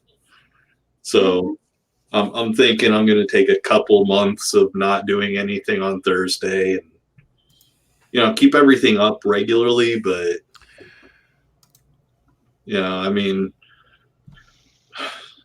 realistically, yeah, my main channel videos are much easier to edit than like my gaming channel videos. But, you know, I mean, I can actually have fun with the games. The main channel video is me sitting down, coming up with an idea, writing out a script that actually makes sense, and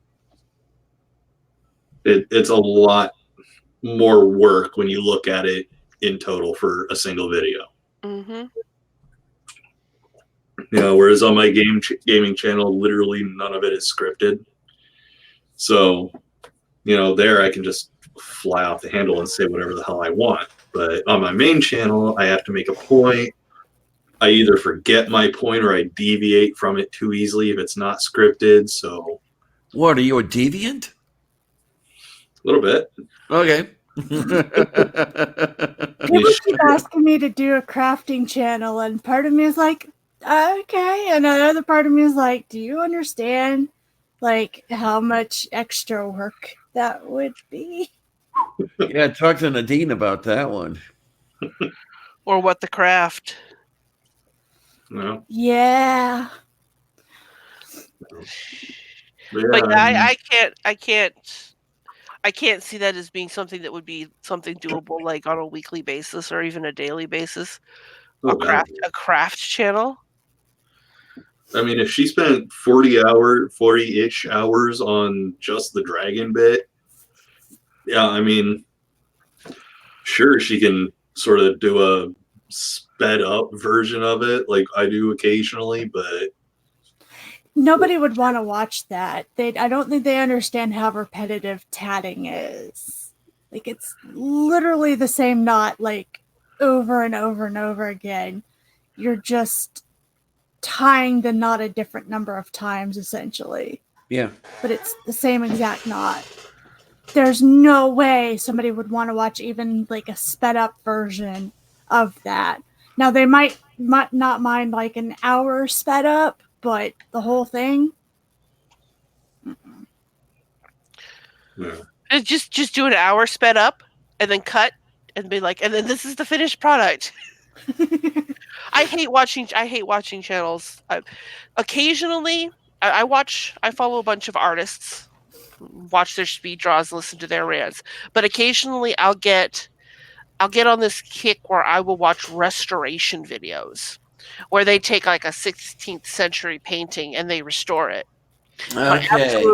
My absolute pisses me off is when they do a restoration and they don't have a before and after at the end. I Uh-huh. want to see side by side what this thing looked like before you cleaned it and what it looked like when you cleaned it. I mean, I know I saw it at the beginning and I see it at the end, but it's still a side by side at the end is just really It gives you poignant. more context for the change because Mhm. you know as you progress through the video, you sort of forget the before. Right, right. Yeah, yeah. No, I mean, there's something kind of ironic that pisses me off. I love art, like pretty much in all its forms, and there's this. I think it was a 16th or 17th century painting of Jesus, and someone severely botched it. Oh, yes, I've seen that. Yeah. I don't believe Jesus, the Messiah character, ever existed. I have no reason to believe that existed. Maybe an amalgamation of rabbis or whatever, but no mythical figure ever existed. So you would not think I'd be pissed off that, you know, they fucked this up so badly in the restoration, but I was. It's like that's an ancient piece of art that gave us a window into the past, and look what you fucking did to it. This one? Yes, that's the one. Okay, wait a minute. Let's look and oh yeah. Oh, Yeah, that botched holy abortion. It looks shit. like it was done by a second grader. Yeah. It literally was. The person who tried to restore it knew absolutely nothing about art restoration and just No. tried to Oh. fix it. That's incredibly offensive to me. I don't draw, but like, why? That hurts. Good lord. Yeah, it's. And of course, there's going to be some theist that comes along and watches this stream, and they're going to be like, "See, atheists really believe in God." You don't have Yeah. No. God to respect art. Yeah, No. Same with I love Hindu art. Like, it's beautiful. It doesn't mean I believe in any of their gods, but it's gorgeous art, especially their temples. yeah. Oh, shit. Yeah, I just find it disturbing. Know what I mean? Yeah, I don't find it disturbing. I find it infuriating.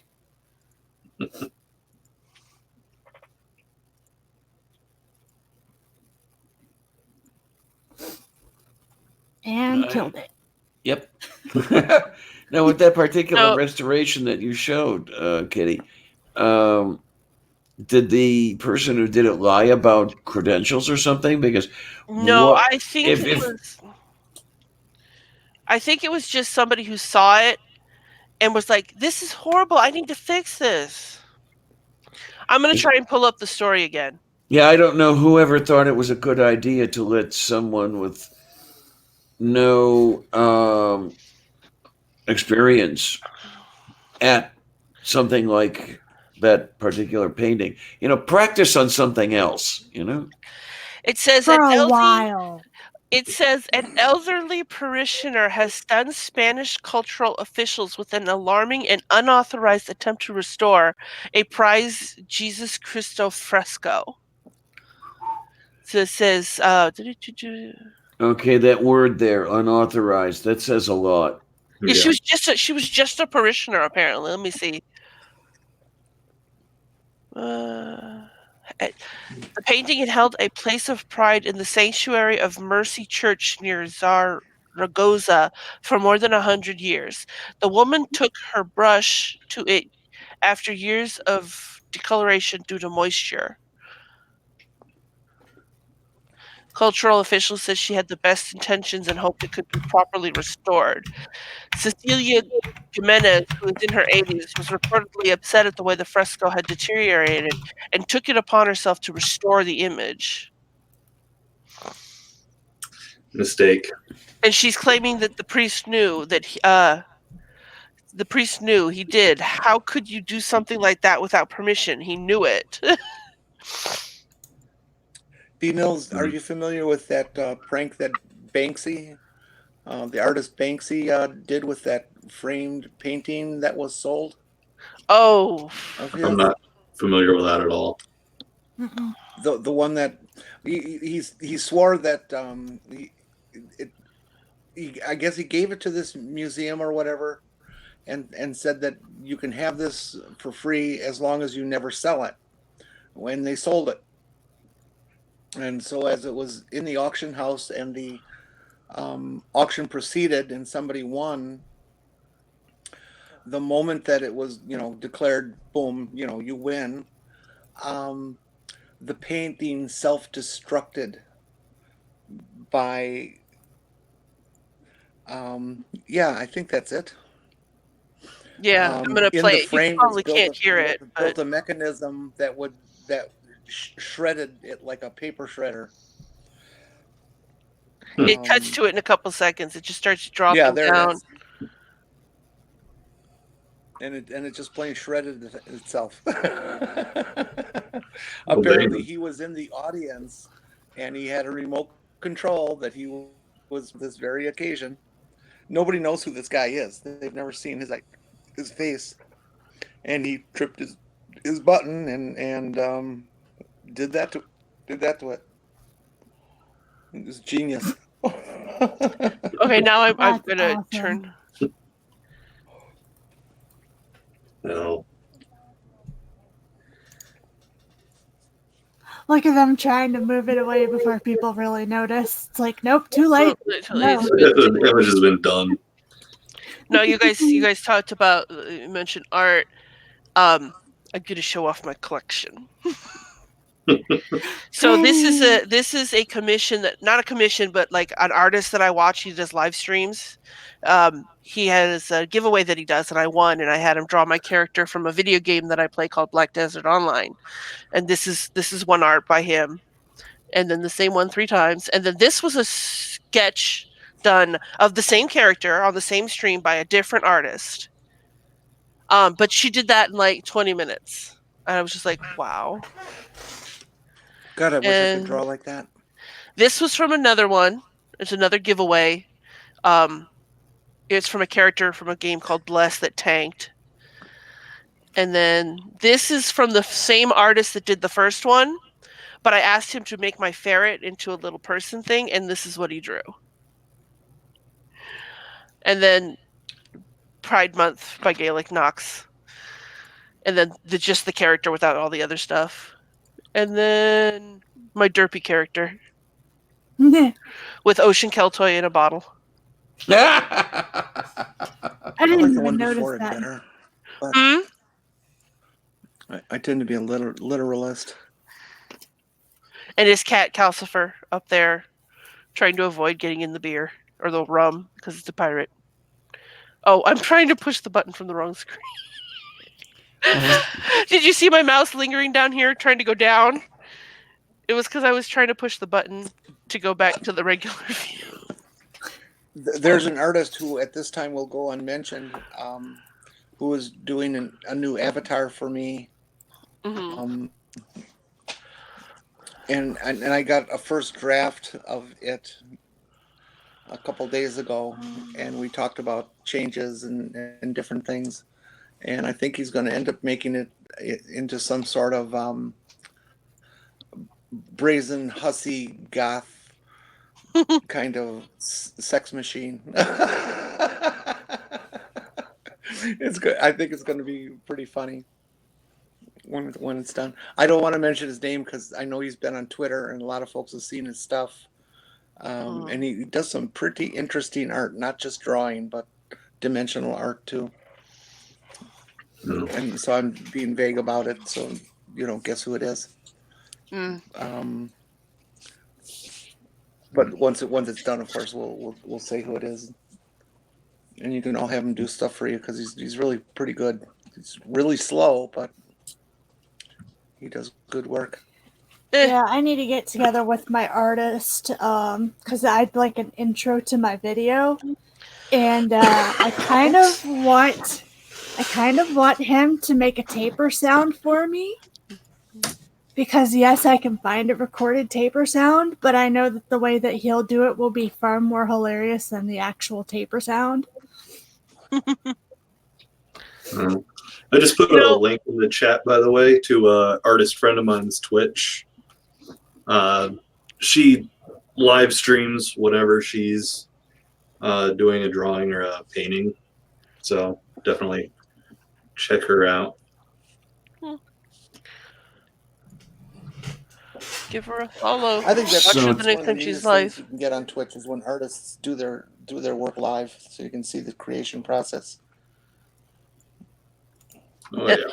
What's great is when the audience can contribute, like that character, the derpy one. The bottle wasn't originally going to have anybody in it. It was originally going to be empty, and that was why I was explaining the character having the screaming face. It's like, oh no, the rum is gone. And then we drew the rum bottle in, and then Cirrus was in the chat, and he said something about ocean, and I'm like, oh, put ocean in the bottle. And so she drew ocean into the bottle, or they drew ocean into the bottle. And then it was going to be that Calcifer was on the outside trying to get ocean out. Like they were going to draw the cat there trying to pull the bottle open. And so instead they said, well, let's put him in. They put him in the bottle. And so now instead of screaming because there's no rum, they're screaming because there's a tiny person inside their rum bottle who's also screaming because they're stuck in the rum bottle.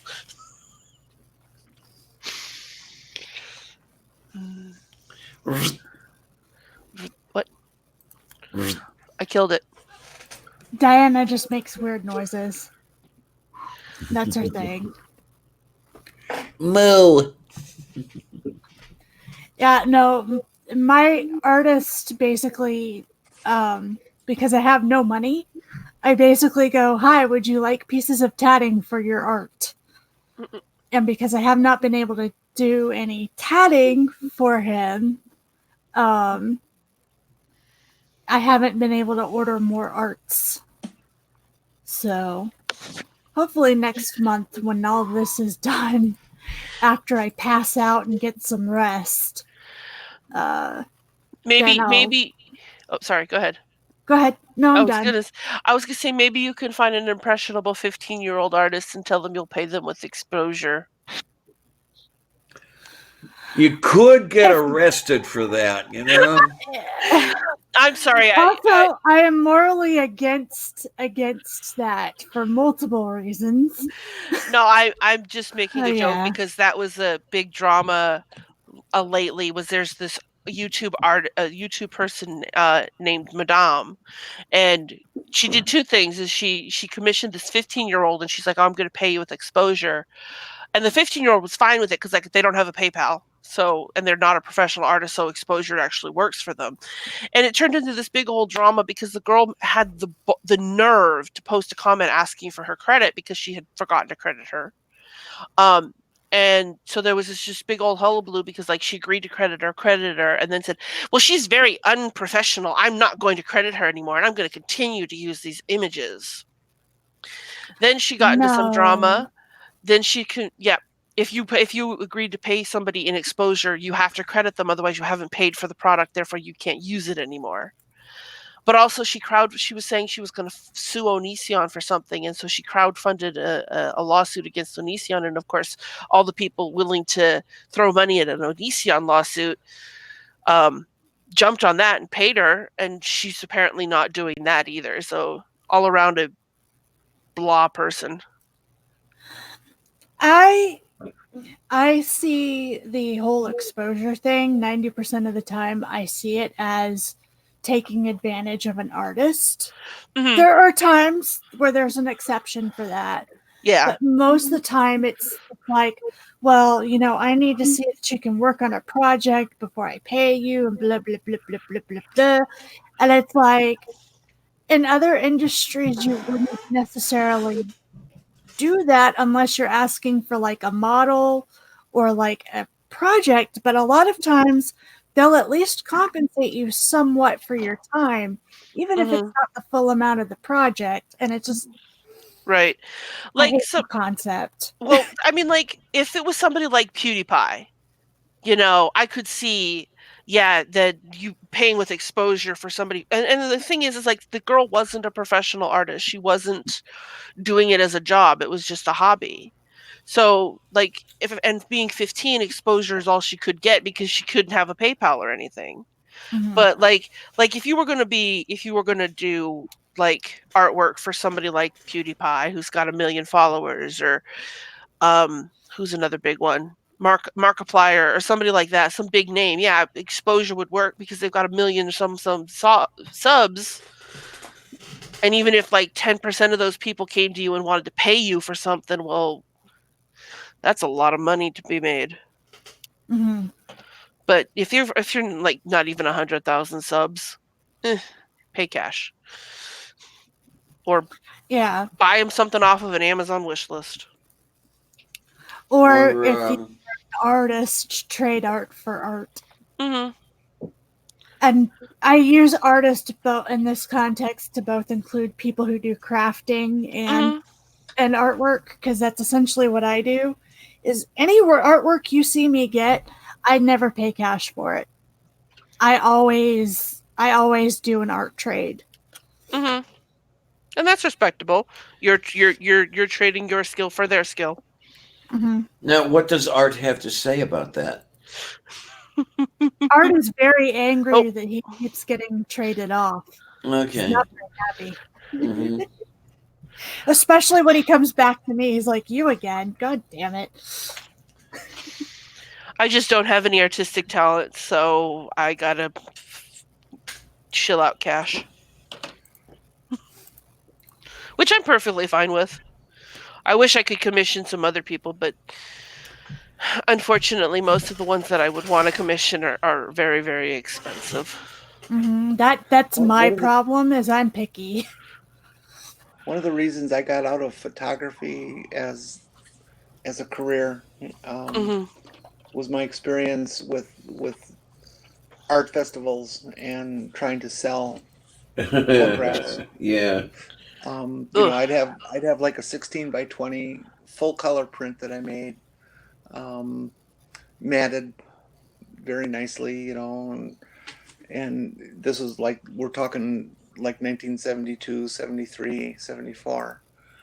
I was asking $50 for a 16 by 20 print, you know, beautiful artwork. And people would say, "Oh, that's too much. I'll give you $10." Yeah. So, well, fuck you. There's more materials in it than that. Just, people lot are of just so unrealistic about, well, it's just photography. It's not like it was actual work. You know, it's like, well, fuck you. I've put pictures up and I've put them on different places of what I have in my hands, my flowers that I tatted that I showed you earlier. And people are like, "Can I pay you $5 for it?" It's like, no. No, I spent like 6 hours on this. You're not going to pay me $10 for it. I was like, if you can put in 6 hours worth of work in a piece of art, we can exchange. I'd have absolutely no issue with that. But you're not going to pay me $5 for 6 hours worth of work. I mean, even at federal minimum wage, you're getting close to $50 for that, you know? Yeah. Like, I don't do minimum wage because this is a learned skill that I have put time into. Yeah. I usually go for 10 to 15 depending on how agitating the person is when they come and ask me. I always like guys. Go ahead. Go ahead. I was about to say, if you're aggravated. Okay, one at a time. You were here first. Go ahead. I was just going to say really quickly, and if you start off with me and they're already making me agitated, it will stay at 15. It does not go down. It will not go up, but it will be at 15. When if you were nicer, it would have started at 11. I like these people who say something like, "Oh, would you come and photograph our wedding? I can't pay you, but I'll advertise it for you." I'll let everybody see it and tell them who did the work. You know, it's like, Ugh. really? Yeah. Oh boy! I mean, I get to spend a whole day at your wedding of these people I don't know, and I can't drink because I'm working, and then I get to go home and process all these pictures through Photoshop and arrange Honey, them hang all on. and There put you them all go. on a disc for you, and you'll tell people I did it for you. Oh boy, gee, That seems like the thanks. My least 3 thing. days of labor mean nothing to me. I mean, that should be the least of your concerns. Is like if I got a piece of art from somebody or had a photographer, the least I can do is tell people. I mean, after I've paid them, is tell people, "Oh yeah, I got these pictures done by this person." That just seems like a stupid thing to offer. But yeah, Yep. what you said about being nice is one of the things, like, because I've watched enough artists online. Let me see, I follow somebody called Creepshow Art, Emily Artful, Twisted Disaster. Um, I think those are the three main artists that I follow, and they all have videos on horrible commission requests. And so the first time I was going to commission someone, I was so scared. I'm like, please let me save everything right here. I don't want to piss them off. I've seen the videos. I know what they go through. I just want to pay you for your art, and that's it. Like, I don't want to be trouble. The guy who's doing my avatar, when we were first starting to talk about it, I asked him. I said, "How much do you want to do this work?" And his response was, um, "I would like to do it for free if you will help push it and let people see it and stuff, and tell them who did it." So I don't feel bad because I didn't ask him for that. That's what he said he wanted to do. But I still want to try and get his PayPal so What I did we can send him lose? some money. Oh, Doc. Also, if you really like the artist's work and you have the extra money, tip the artist. If you have the extra money, overall talking to people who are mostly budgeting their money, but if you like the art and you have the ability to, after you're done, tip the artist. Well, the problem with tipping the artist is that many times the artist get All over. will get hurt when said artist hits the ground after having been tipped. And I know that I'm nowhere near as good at this as Kate is, but still. You're terrible, Diana. You're Thank just you. terrible. Thank you. Thank you. Like, the thing is that, like, a lot of times to get their artwork out, they will sell themselves short just a little bit, especially when they're starting out. So it's just that nice little thing. Also, there are times of year where artwork goes off the shelves, like, say, Christmas. And then other times of year, they're just like, nobody wants anything and everybody is broke. Yay! Yeah. People need to understand that if you're working with a struggling artist, the whole goal to what they're doing is to not be the struggling part anymore. Mm-hmm. There's this thing called food they probably would like to eat. They'll have a roof over their head, maybe some clothes, the basics. Maybe. I don't know. Unless they're nudists, then they might be okay without the clothes. Yeah, that's true. There are some nudists out there. Did you guys see? You guys saw the whole thing? Well, I don't actually know if you guys know, but you guys do all you guys follow Inane Dragon? Wow, I stumbled over my words really bad there. Oh, Inane is a sweetie. So you heard what happened to them the other day with the dog food or the cat food and the gunshot? No. No, I missed that one. Oh yeah, I heard about a bullet going. Inane is not doing well with that. He So- mentioned earlier today that he had tried to quit drinking as much, and that goal has gone flying out the window, so to speak. So apparently they were standing in their kitchen and there was some gunfire and it went into a bag of pet food that was right next to them. Holy Like, shit. really close, right? And it's that same post as what I'm going to talk about because somebody thought they were going to be funny.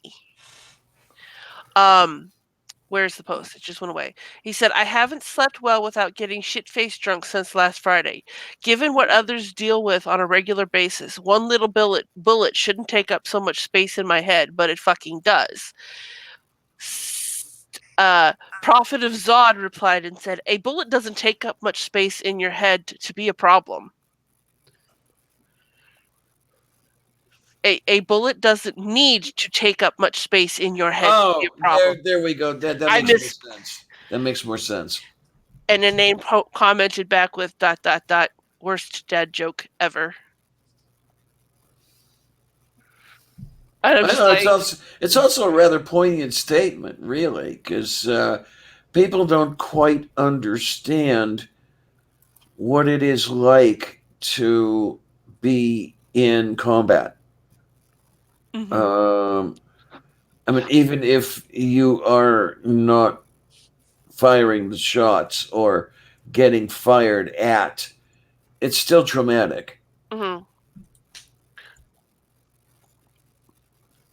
It was just the insertion of the dad joke there that was just like, oh man.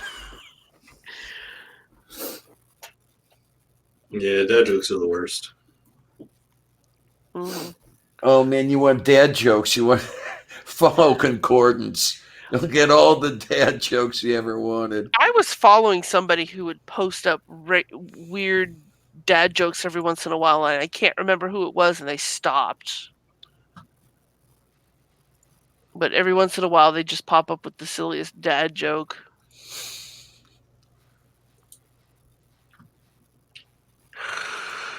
Did you hear what happened My today in outer favorite. space?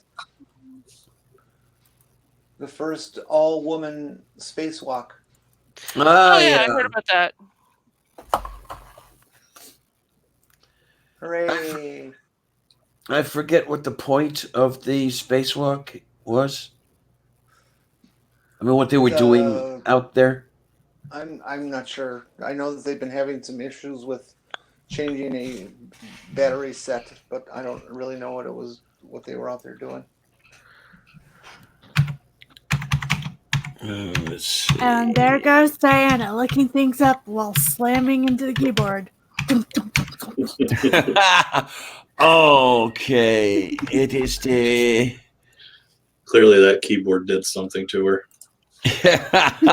Did you guys see the video going around? They found some scientists were doing a live stream of exploring a seafloor. They found a whale fall, and basically what that is when a dead whale falls to the bottom of the ocean, and all the stuff happens. Like the octopuses is crawling all over it, and the worms, and all the interesting sciencey stuff. Oh, Let me know if you're going to show that because I need to exit. If No, you I'm not gonna show it Okay. because it's so they actually didn't get not. video? Huh? Yeah, they got video. It was they were live streaming. If anyone's interested, there's a video of it. It's basically the at the point where they're recording it, it's just the bones with like sea creatures crawling all over it. But Yeah, I sea creatures and I do not get along in my oh, head. gotcha. I almost all sea creatures kind of weird me out at varying levels. I am definitely a land mammal. And yes, I know I'm a wuss, Bob. I see you shaking your head. Well, I won't call you You a are wuss, also but I've never very heard little. anybody else have that reaction to sea creatures. I have that reaction when people show pictures of bees. I don't understand. Really? I don't understand I the get creeped phobia out by some bees. people have about birds. Well, if you lived in is it Australia or New Zealand that has swooping season? Like it's this whole time of year where the magpies or the birds will just attack like Oh yeah. I've had birds swoop at me. It's. I've been chased by geese and that, but they still don't, scare me and that kind of stuff. It's just what they do. I don't know. Oh, okay. That's just how I feel about birds. They're peaceful creatures, and I just can't understand being afraid of them.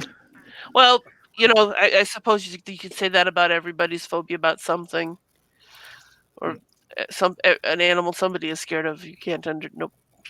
No, some Wow. phobias make sense, like the spiders. I'm on board with that. I I'm mean, not, I'm not spider phobic. I but used keep to them be, away from me. but I broke myself of it. No, I'm not afraid of spiders. I just have a healthy respect for them I because held a tarantula they once. do this thing called bite, and I don't want to be on the receiving end of that for having mishandled a spider. Yeah, I was at a pet store around the corner from my work once, and they had out this little. It was a tarantula, but it was a baby tarantula, and I'm like, well, it's a baby. Maybe I can be brave, and so I let them. She let me hold it. I hand sanitize and I put my hands out, and tarantulas when they have those two front legs that they kind of use like almost like arms where they reach out and touch things, Mm-hmm. Hmm. and they smell and taste with those. And it reached over and touched my hand and then pulled both of those arms straight up into the air, and I went, "Wee!" I had to pull the hand sanitizer hadn't dried, so I tasted like alcohol. It wasn't very pleasant. Understandably so. So she's like, "Just dry your hands a little more." So I stood there and waved my hands, and then she let it walk onto my hand, and I sat there and took pictures. And all my family's like, "You're crazy." I'm like, "I know." Oh my! It's I remember fun times wearing a boa. That was a shitload of fun. There was a Mensa restaurant meeting one Saturday, and my best friend and I were at this meeting. It was the guest speaker was the PR guy for the Cleveland Zoo, and he brought some of his friends with him. So there's John wearing a python, and I'm wearing a boa around the neck the whole bit. We decided we were going to go to the bar for a drink, and we're there getting our drink, and everybody else reports they heard ah! That was the last time we ever got to that restaurant.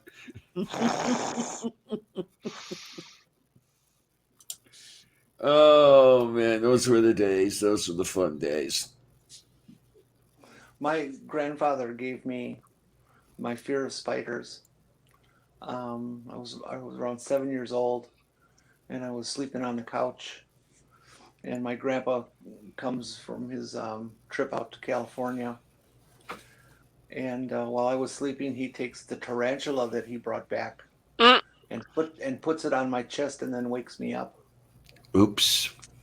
And of course, what I saw first thing I opened my eyes, this big fucking tarantula an inch away from my face. And he just howled with laughter because he was just a practical joke kind of guy. Um, and for decades, I was afraid of spiders until I decided to make that fear go away. See, if somebody did that to me, the tarantula probably would not survive the experience. Oh, I Mm. was scared stiff. All I could do was scream. I couldn't move. It was, and he laughed and left it there, for like seemed forever, but it was, probably only a minute.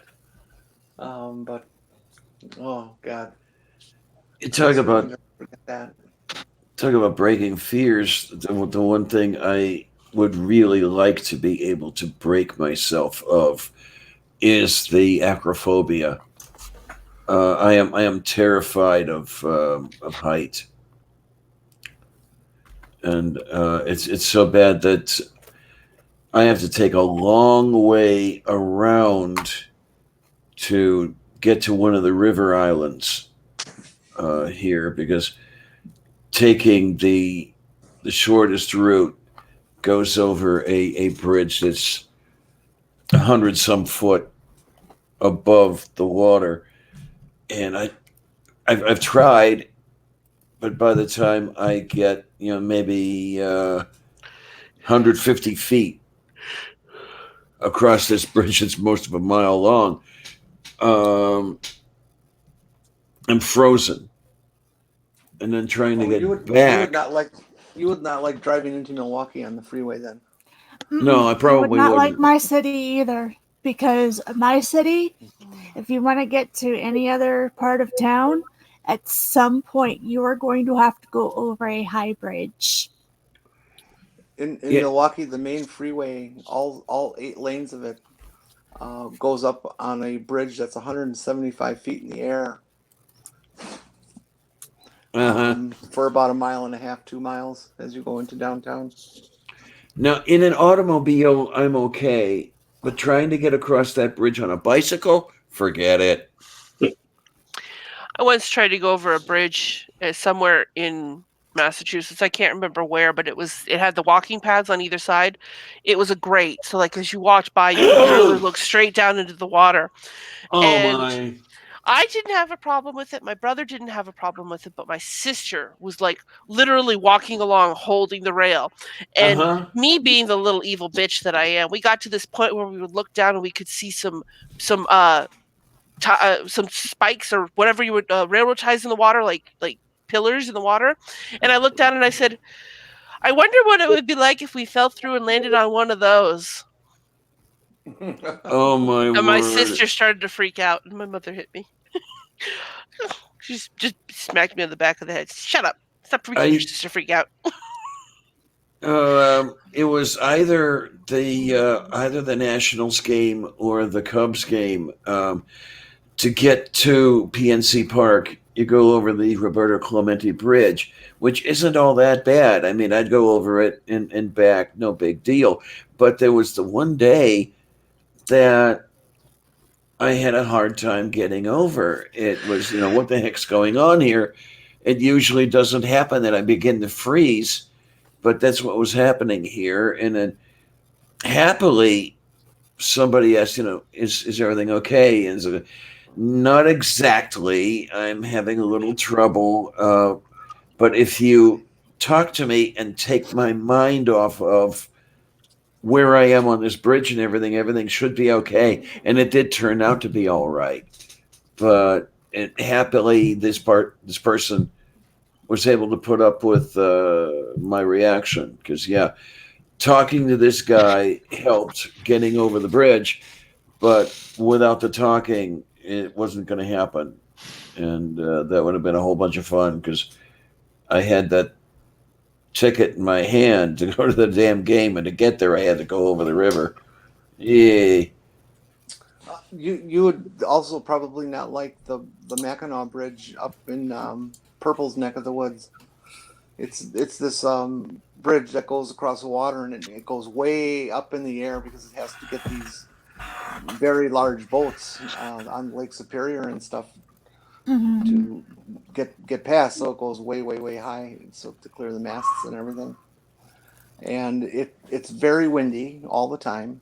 Yeah. And to the point where they actually have people at each end of the bridge whose job it is to take the phobics and drive their car across the bridge for them. Wow. Because there's so many people that are so frightened of this bridge. I can imagine I would be one of those people that was terrified. Excuse me. I went up a number of years ago in the CN Tower, and smart little me, I thought I was going to go on one of the observation decks, and it turned out that the deck was a grating, and you could look, like 1,200 feet down, and I'm just frozen, terrified, and there's nobody around, and I'm thinking, how the fuck am I going to get back inside? And it took some work, but I managed to drag myself into the tower. And it was like, no, I'm not going near that deck again. Let me tell you. I don't know how these. I'm okay with heights if I'm enclosed. If there's a good railing that's like chest high, I can go up to the edge and look down 1,000 feet. Doesn't bother me. But if that railing is too low, I can't. I just saw this comment from Hans. I'm gonna highlight it. Go ahead. Ti siete Petrosta?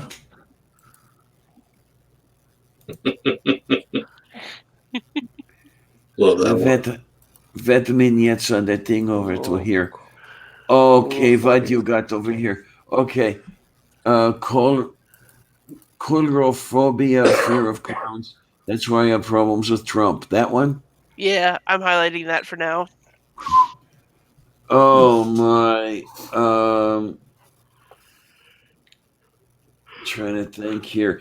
When I was in the World Trade Center, they had the niches in the outside wall where you could actually get into a cutout, if you will, and you had nothing but glass in front of you and around you, and there was no way I was getting anywhere near that. As a matter of fact, I was the one hugging the opposite wall, and the my wife was making fun of me. Her friend was making fun of me, and it's like, yeah, you take my brain, and then you go out there and see what you can do with it. Um, that was just horrible being up there, too fucking Yeah, high. see, I said as long as I'm enclosed, I'm okay. I was once helped a friend put a new roof on his house, and it was just a basic ranch house, so it's only 1 story tall, which means the eave of the roof, the edge of the roof, is only about 10 feet above the ground. Mm-hmm. And I couldn't go off. I couldn't get off the roof because it was too high, too scary. The ladder was right there in front of me, and I couldn't do it. You needed to get 2 people to literally hold my hand and stand behind me and next to me with their hands on me to get me to move um, to the ladder to get down. Once I was on the ladder, I was okay. I could go down the ladder, but I couldn't. I couldn't make that move from sitting on the edge of a roof to getting on a ladder. I just couldn't do it. I was too afraid. Hmm. Well, I'm gonna hop off of here and get a snack, and I'm actually feeling more tired than I thought I would, so probably get about an hour or so of sleep before I have to get back up and go to and from the airport. Well, or you can get protein poisoning if you eat human-like beef. Would that be for the same reason that a diet of strictly rabbit is bad for you because it's so lean and you're not getting enough fat for the decent. No, that's not true. That's how China took care of their rat problems. They put them on the menu. No, I'm speaking of bunnies. Oh, rabbits. Oh, I'm Yeah, sorry. yeah. Rats. So yeah, sorry about that. 'Cause where was it that I was looking? And I think it's called rabbit poisoning. Because rabbit is so lean, you're not getting enough fat, and the body goes to hell.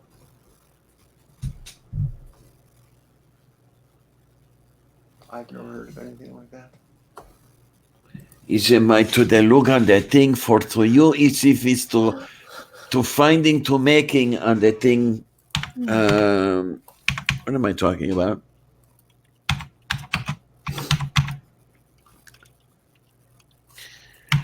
You were asking. Sorry, meant to mute faster. It's fine. You were asking if you could get protein poisoning or something from Oh, rabbits. it's rabbit starvation is what I was thinking of.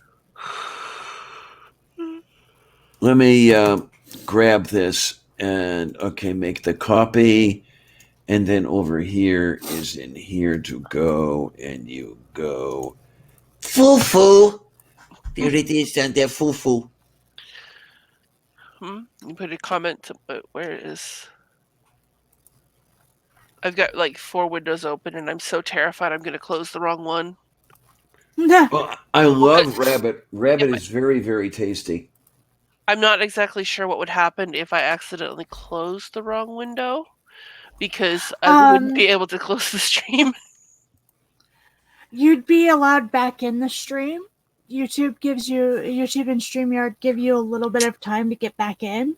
Oh, okay. So as long as like Diana, Jen, and I don't all drop out at the same time, you should be able to get back into StreamYard. Okay, Moo. that's good. That is a good thing. Yeah, we should probably wrap it up. It's going on 4 hours now. Oh man, Orla, oh, you remind me. I love venison, and it's been years since I've had venison. I have a funny story about venison. My husband at the time and I had moved up to live with his father in Minnesota. No, sorry, Montana. And one day he comes home with some meat and he cooks it up. And we're eating the roast. We're sitting around and I'm like, this tastes a little funny. And so I've got my fork in a piece and I've sawed it up and I've got this chunk of meat heading for my mouth. And he goes, you know why it tastes funny? And I stop. And I go, no, why? He's like, because it's possum. I looked at my fork, put it in my mouth, and continued to chew it. And said, that's actually pretty good. My husband turned green and ran to the bathroom to throw up. Oh. And then his father's laughing the whole time, and I'm like, what's so funny? He's like, it's just deer.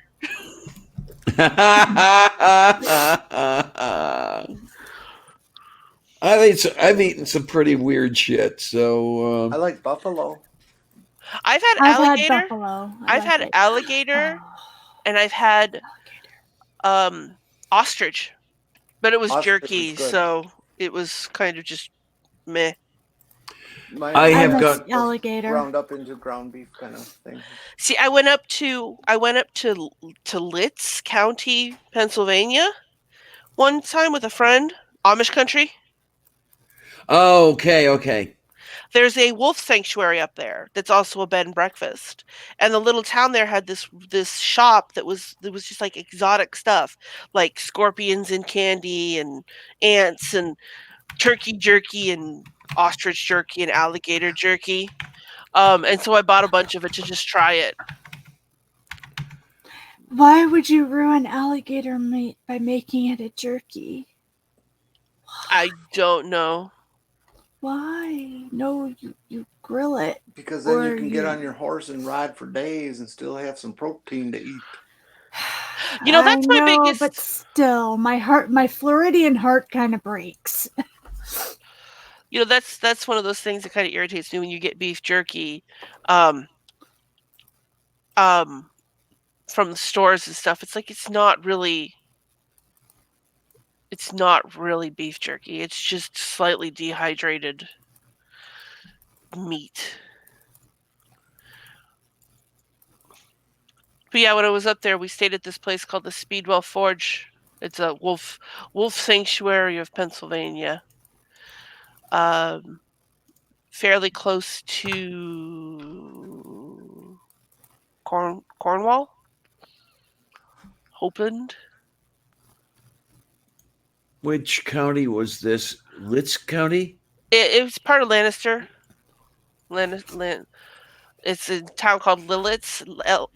Lit. I can't pronounce it. It's Lititz.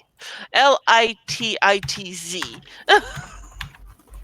It's right outside of Harrisburg, between Harrisburg and Philadelphia.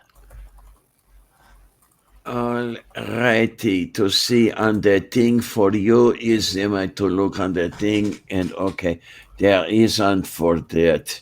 And then is where is to looking on the thing for you? Is 501 it's on, but okay, it's a bit south of 76. Okay, Yeah. it looks like it's halfway between Lancaster and the Turnpike. Mm-hmm. Yeah. So it's not that far from me, but I can't walk there. Let's put it that way. Yeah, I I could keep see that. hearing what sounds like dinner. Oh, that's a cat. I'm sorry. Meow.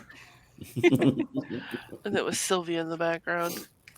I Sylvia's just want always to in the say, background. I just want to say, in response to what Doornab had said about having alligator in Portland, Oregon, I don't trust anybody up north to cook alligator correctly. And by up north, I mean anybody higher than Georgia. Yeah. Pretty much in this context. Okay. In this context, Georgia's where I draw the line. Anybody on the map that's higher than that, don't trust them. The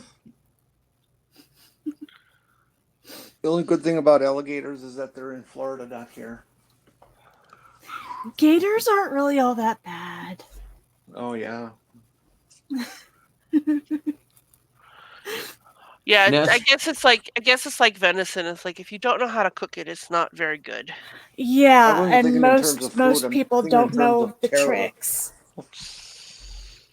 I'm serving something new for dinner here. I'm serving chicken. Oh, really? What's that taste like? It tastes like alligator. Anyway. Anytime somebody says tastes like chicken, it makes me think of that Matrix joke where they were like maybe they just don't know how anything tastes, and that's why a lot of stuff tastes like chicken. No ring a bell? Yep, I remember that. I haven't watched- seen The Matrix. Yeah. I have never seen The Matrix all the way through. I've always seen parts of it and never in the right order and never. Like, I'm pretty sure I've seen like 80% of the movie, but like. Well, yeah. there's this scene after they've gotten Neo out of the Matrix and they're feeding him whatever it is that they eat. And it's just some kind of slop because, of course, the world is destroyed and the robots have people for battery power and blah, blah, blah.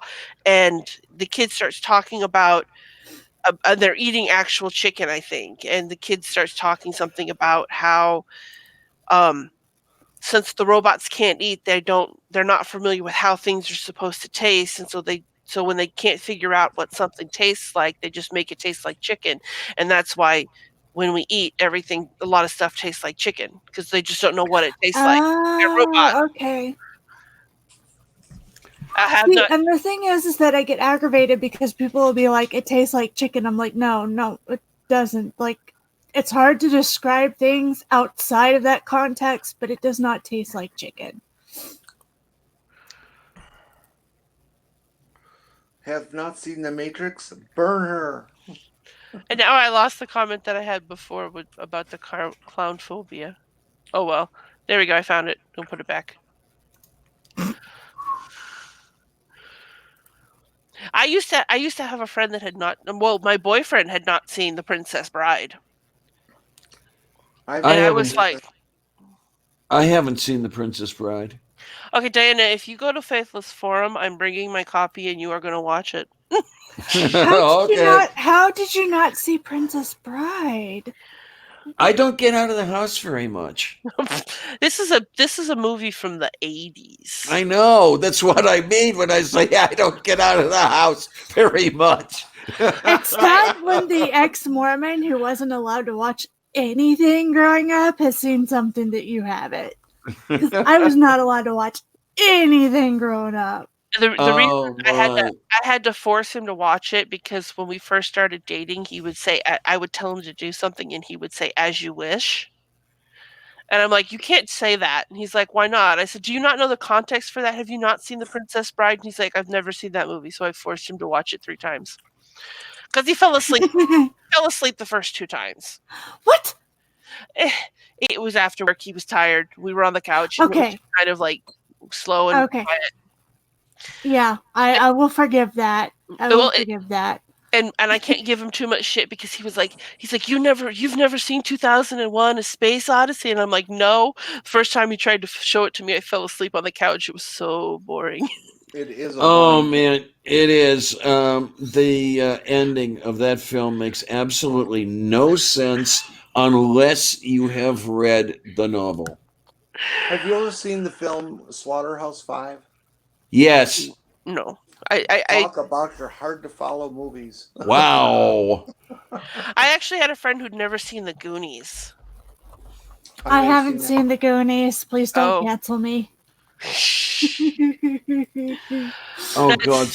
When did I Well, see you know what we need is we need a list of like the top 100 movies that you have to have seen, especially if you were previously religious and weren't allowed to watch movies. Yeah, You know, because like that's basically my excuse was if a lot of movies were either not church standard or my mom found them highly annoying. It was just like, no. No. okay, I can see the "Hey you guys" thing from Goonies being annoying. What about Flight of the Navigator? Does that ring a bell to anybody? Yeah. My family loved the hell out of that movie. I loved all the critters. I kind of wanted to have those. I wanted to have the critters that were on that ship. You know, I just named a movie that I was completely not even thinking of. Like Yeah. I named Flight of the Navigators, but that was not the movie that I was thinking of. Because Flight of the Navigators is the one with the kid getting stolen by the alien spaceship who can't take him back in time, right? Yeah. There was a completely different movie that I had in mind. Kids build spaceship, summon alien kids. I'm trying to remember the name. Explorers was the movie that I was thinking of, not Flight of the Navigator. I have not seen Explorers. Did you ever see the last Starfighter? I saw that. Yeah. Nope. My backlog is great. Well, That was why I was like, wait a minute, Diana, how did I see that movie and you haven't? the last time Mhm. the last time I was to a theater to see a film, it was on the beach. The movie was called On the Beach. Yeah. I don't remember. I'm familiar It with was that. it was a post apocalyptic. I believe the movie was released in maybe the novel was from 1957. Let me look this up. That's 1959. Yeah. Stanley. Okay. Oh, I can't see the actors. Director was Stanley Kramer. Yeah, 1959 was when that was out. Okay. Now, to be fair, I saw it at a small art theater years and years after its first release. My ex and I went there to see it. Oh God, I think about 15 years ago. Hmm. But oh yeah, I tell you, this is on my list of movies to definitely see before you die. It's a rather poignant film. Oh, On the Beach. Yeah, Okay. post-apocalyptic, the whole thing. We have okay. After World War III, Australia is the only remaining haven for mankind. However, wind currents carrying lingering radiation all but condemn those on the continent to the same fate suffered by the rest of the world. When the survivors receive a strange signal from San Diego, Commander Dwight Towers, played by Gregory Peck, must undertake a mission with Lieutenant Peter Holmes, played by Anthony Perkins, to see if there is hope for humanity, leaving behind Moira, played by Ava Gardner, and Mary, by Donna Anderson, the women they love. Yeah, it's a hell of a film. It really is. What is it again? Title? On the Beach. On the Beach.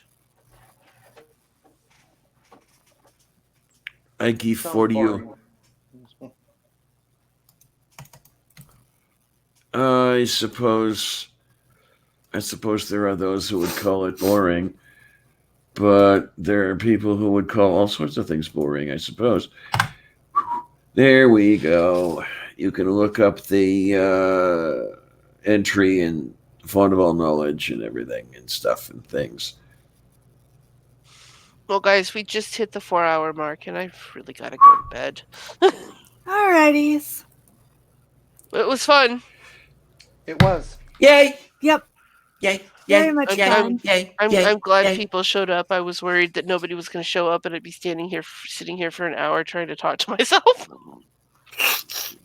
No, I've done that.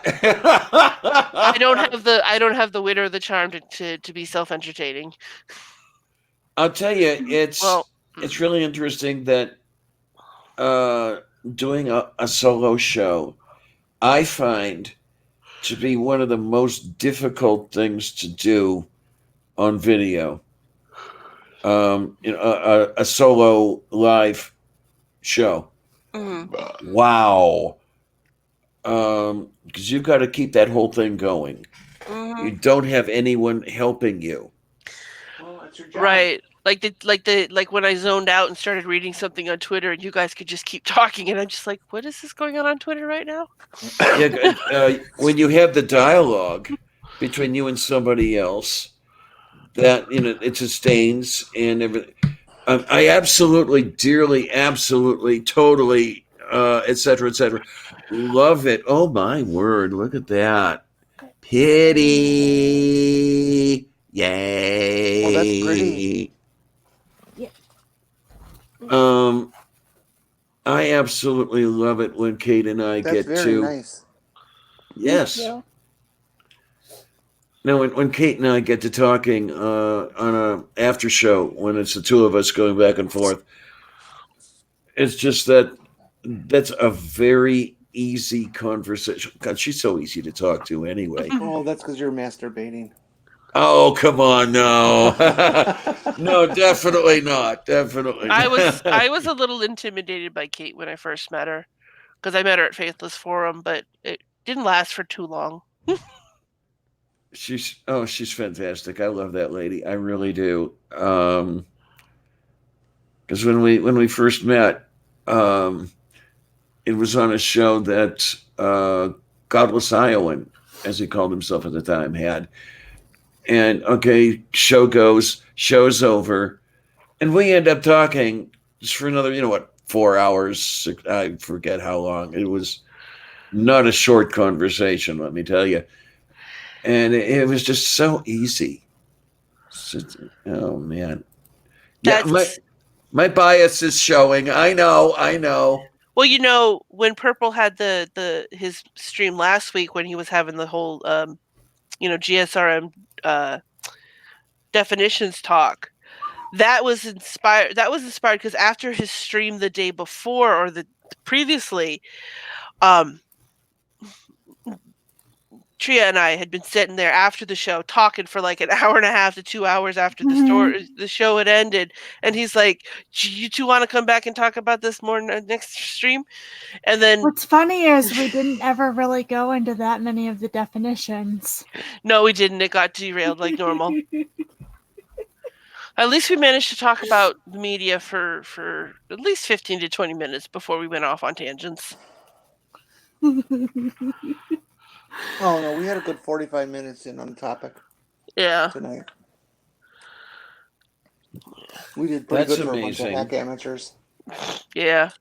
There Well- was the one show that Faye had me on.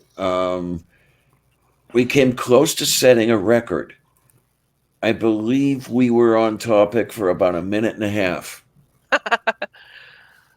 Wow, that's pretty short. Hi, Nerdy. You're coming in just as we're trying to wrap it up. But we've been at it for 4 hours now. Well, I'm gonna split. So I gotta Okay. go potty. All right. Oh my, Night, Jen. that'll be messy. Good night, you guys. Good night. Night, Jen. night. You be good. Always. Good night, everybody. Thank you for coming and listening. Night, y'all. Do you have? Do you want to plug your stuff again, Tria? Your Ace Awareness Week stuff? Yeah, I'm having live streams all next week. If anybody hasn't heard it by now, where have you been? I've been plugging it on every damn stream. Check me out on Monday, Wednesday, Thursday, and then Saturday on Linda Nilsson's channel. The other 3 days, Monday, Wednesday, and Thursday, are going to be on my actual channel. I'm going to be talking about ACE Awareness Week topics. And then afterwards, I'm going to pass out, and you probably won't see me until Election Day. So, because I set myself up for a lot. Yay! Now, okay, you're going to have the ACE Awareness Week. When are you going to be having the Jack Awareness Week, or the Deuce Spades. Awareness Week? Yeah, there you go.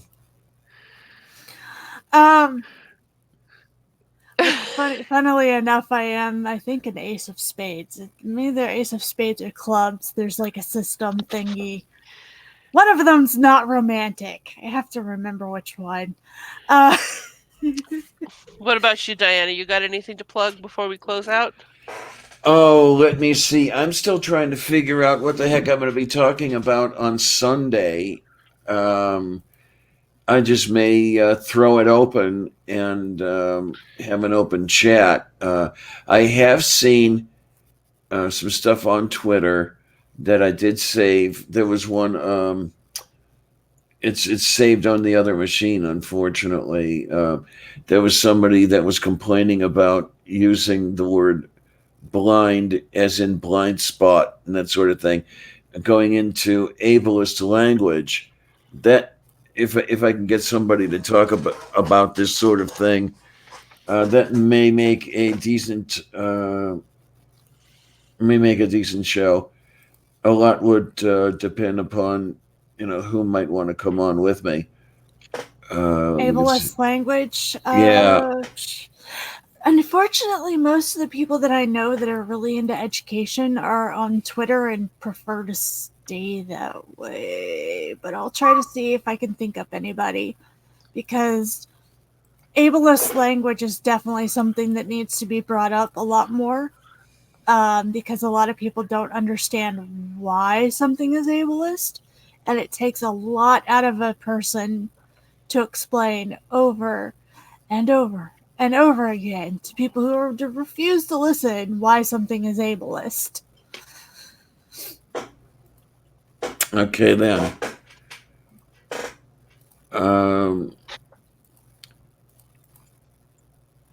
Because I do, to be honest, wonder, how it is and why it is and that sort of thing. Of course, I grew up in a time when phrases like that were common parlance.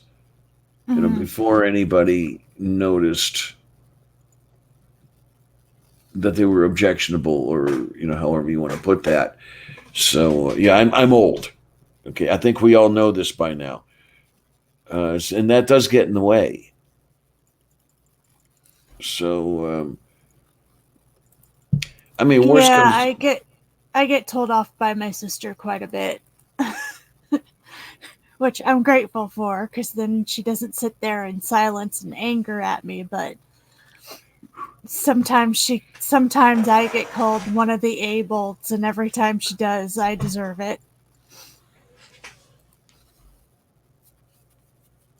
Okay, then, and then like I say, worst comes to worst, I'll throw it open and have an open chat, because there are a couple of people who are usually good for an open chat. I can think of one of the. Well, she's always on my mind anyway. No, who am I talking about? I wonder. Yeah, I know. I'm amazed that she doesn't get more annoyed with me than she already does. We set this back to default. Okay, so I don't have anything. I might be doing. I might start doing like a Wednesday random chat thing at some point, but I don't know. Maybe I'll just guest hosting for Purple whenever he doesn't want to come in and do a show. I don't know. Eventually, I will end up doing another live stream. Do 2 per week, but we'll see what happens. It would just be the whole thing about scheduling. When do you do it? Because you don't want to step on anyone else.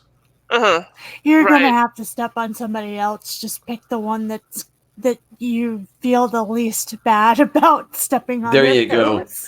I'll basically look at my subscriptions and see if anybody's got something scheduled at the same time. And if I'm subscribed to you, then I definitely don't want to step on your toes or compete, because most of the people I'm subscribed to are much larger than I am.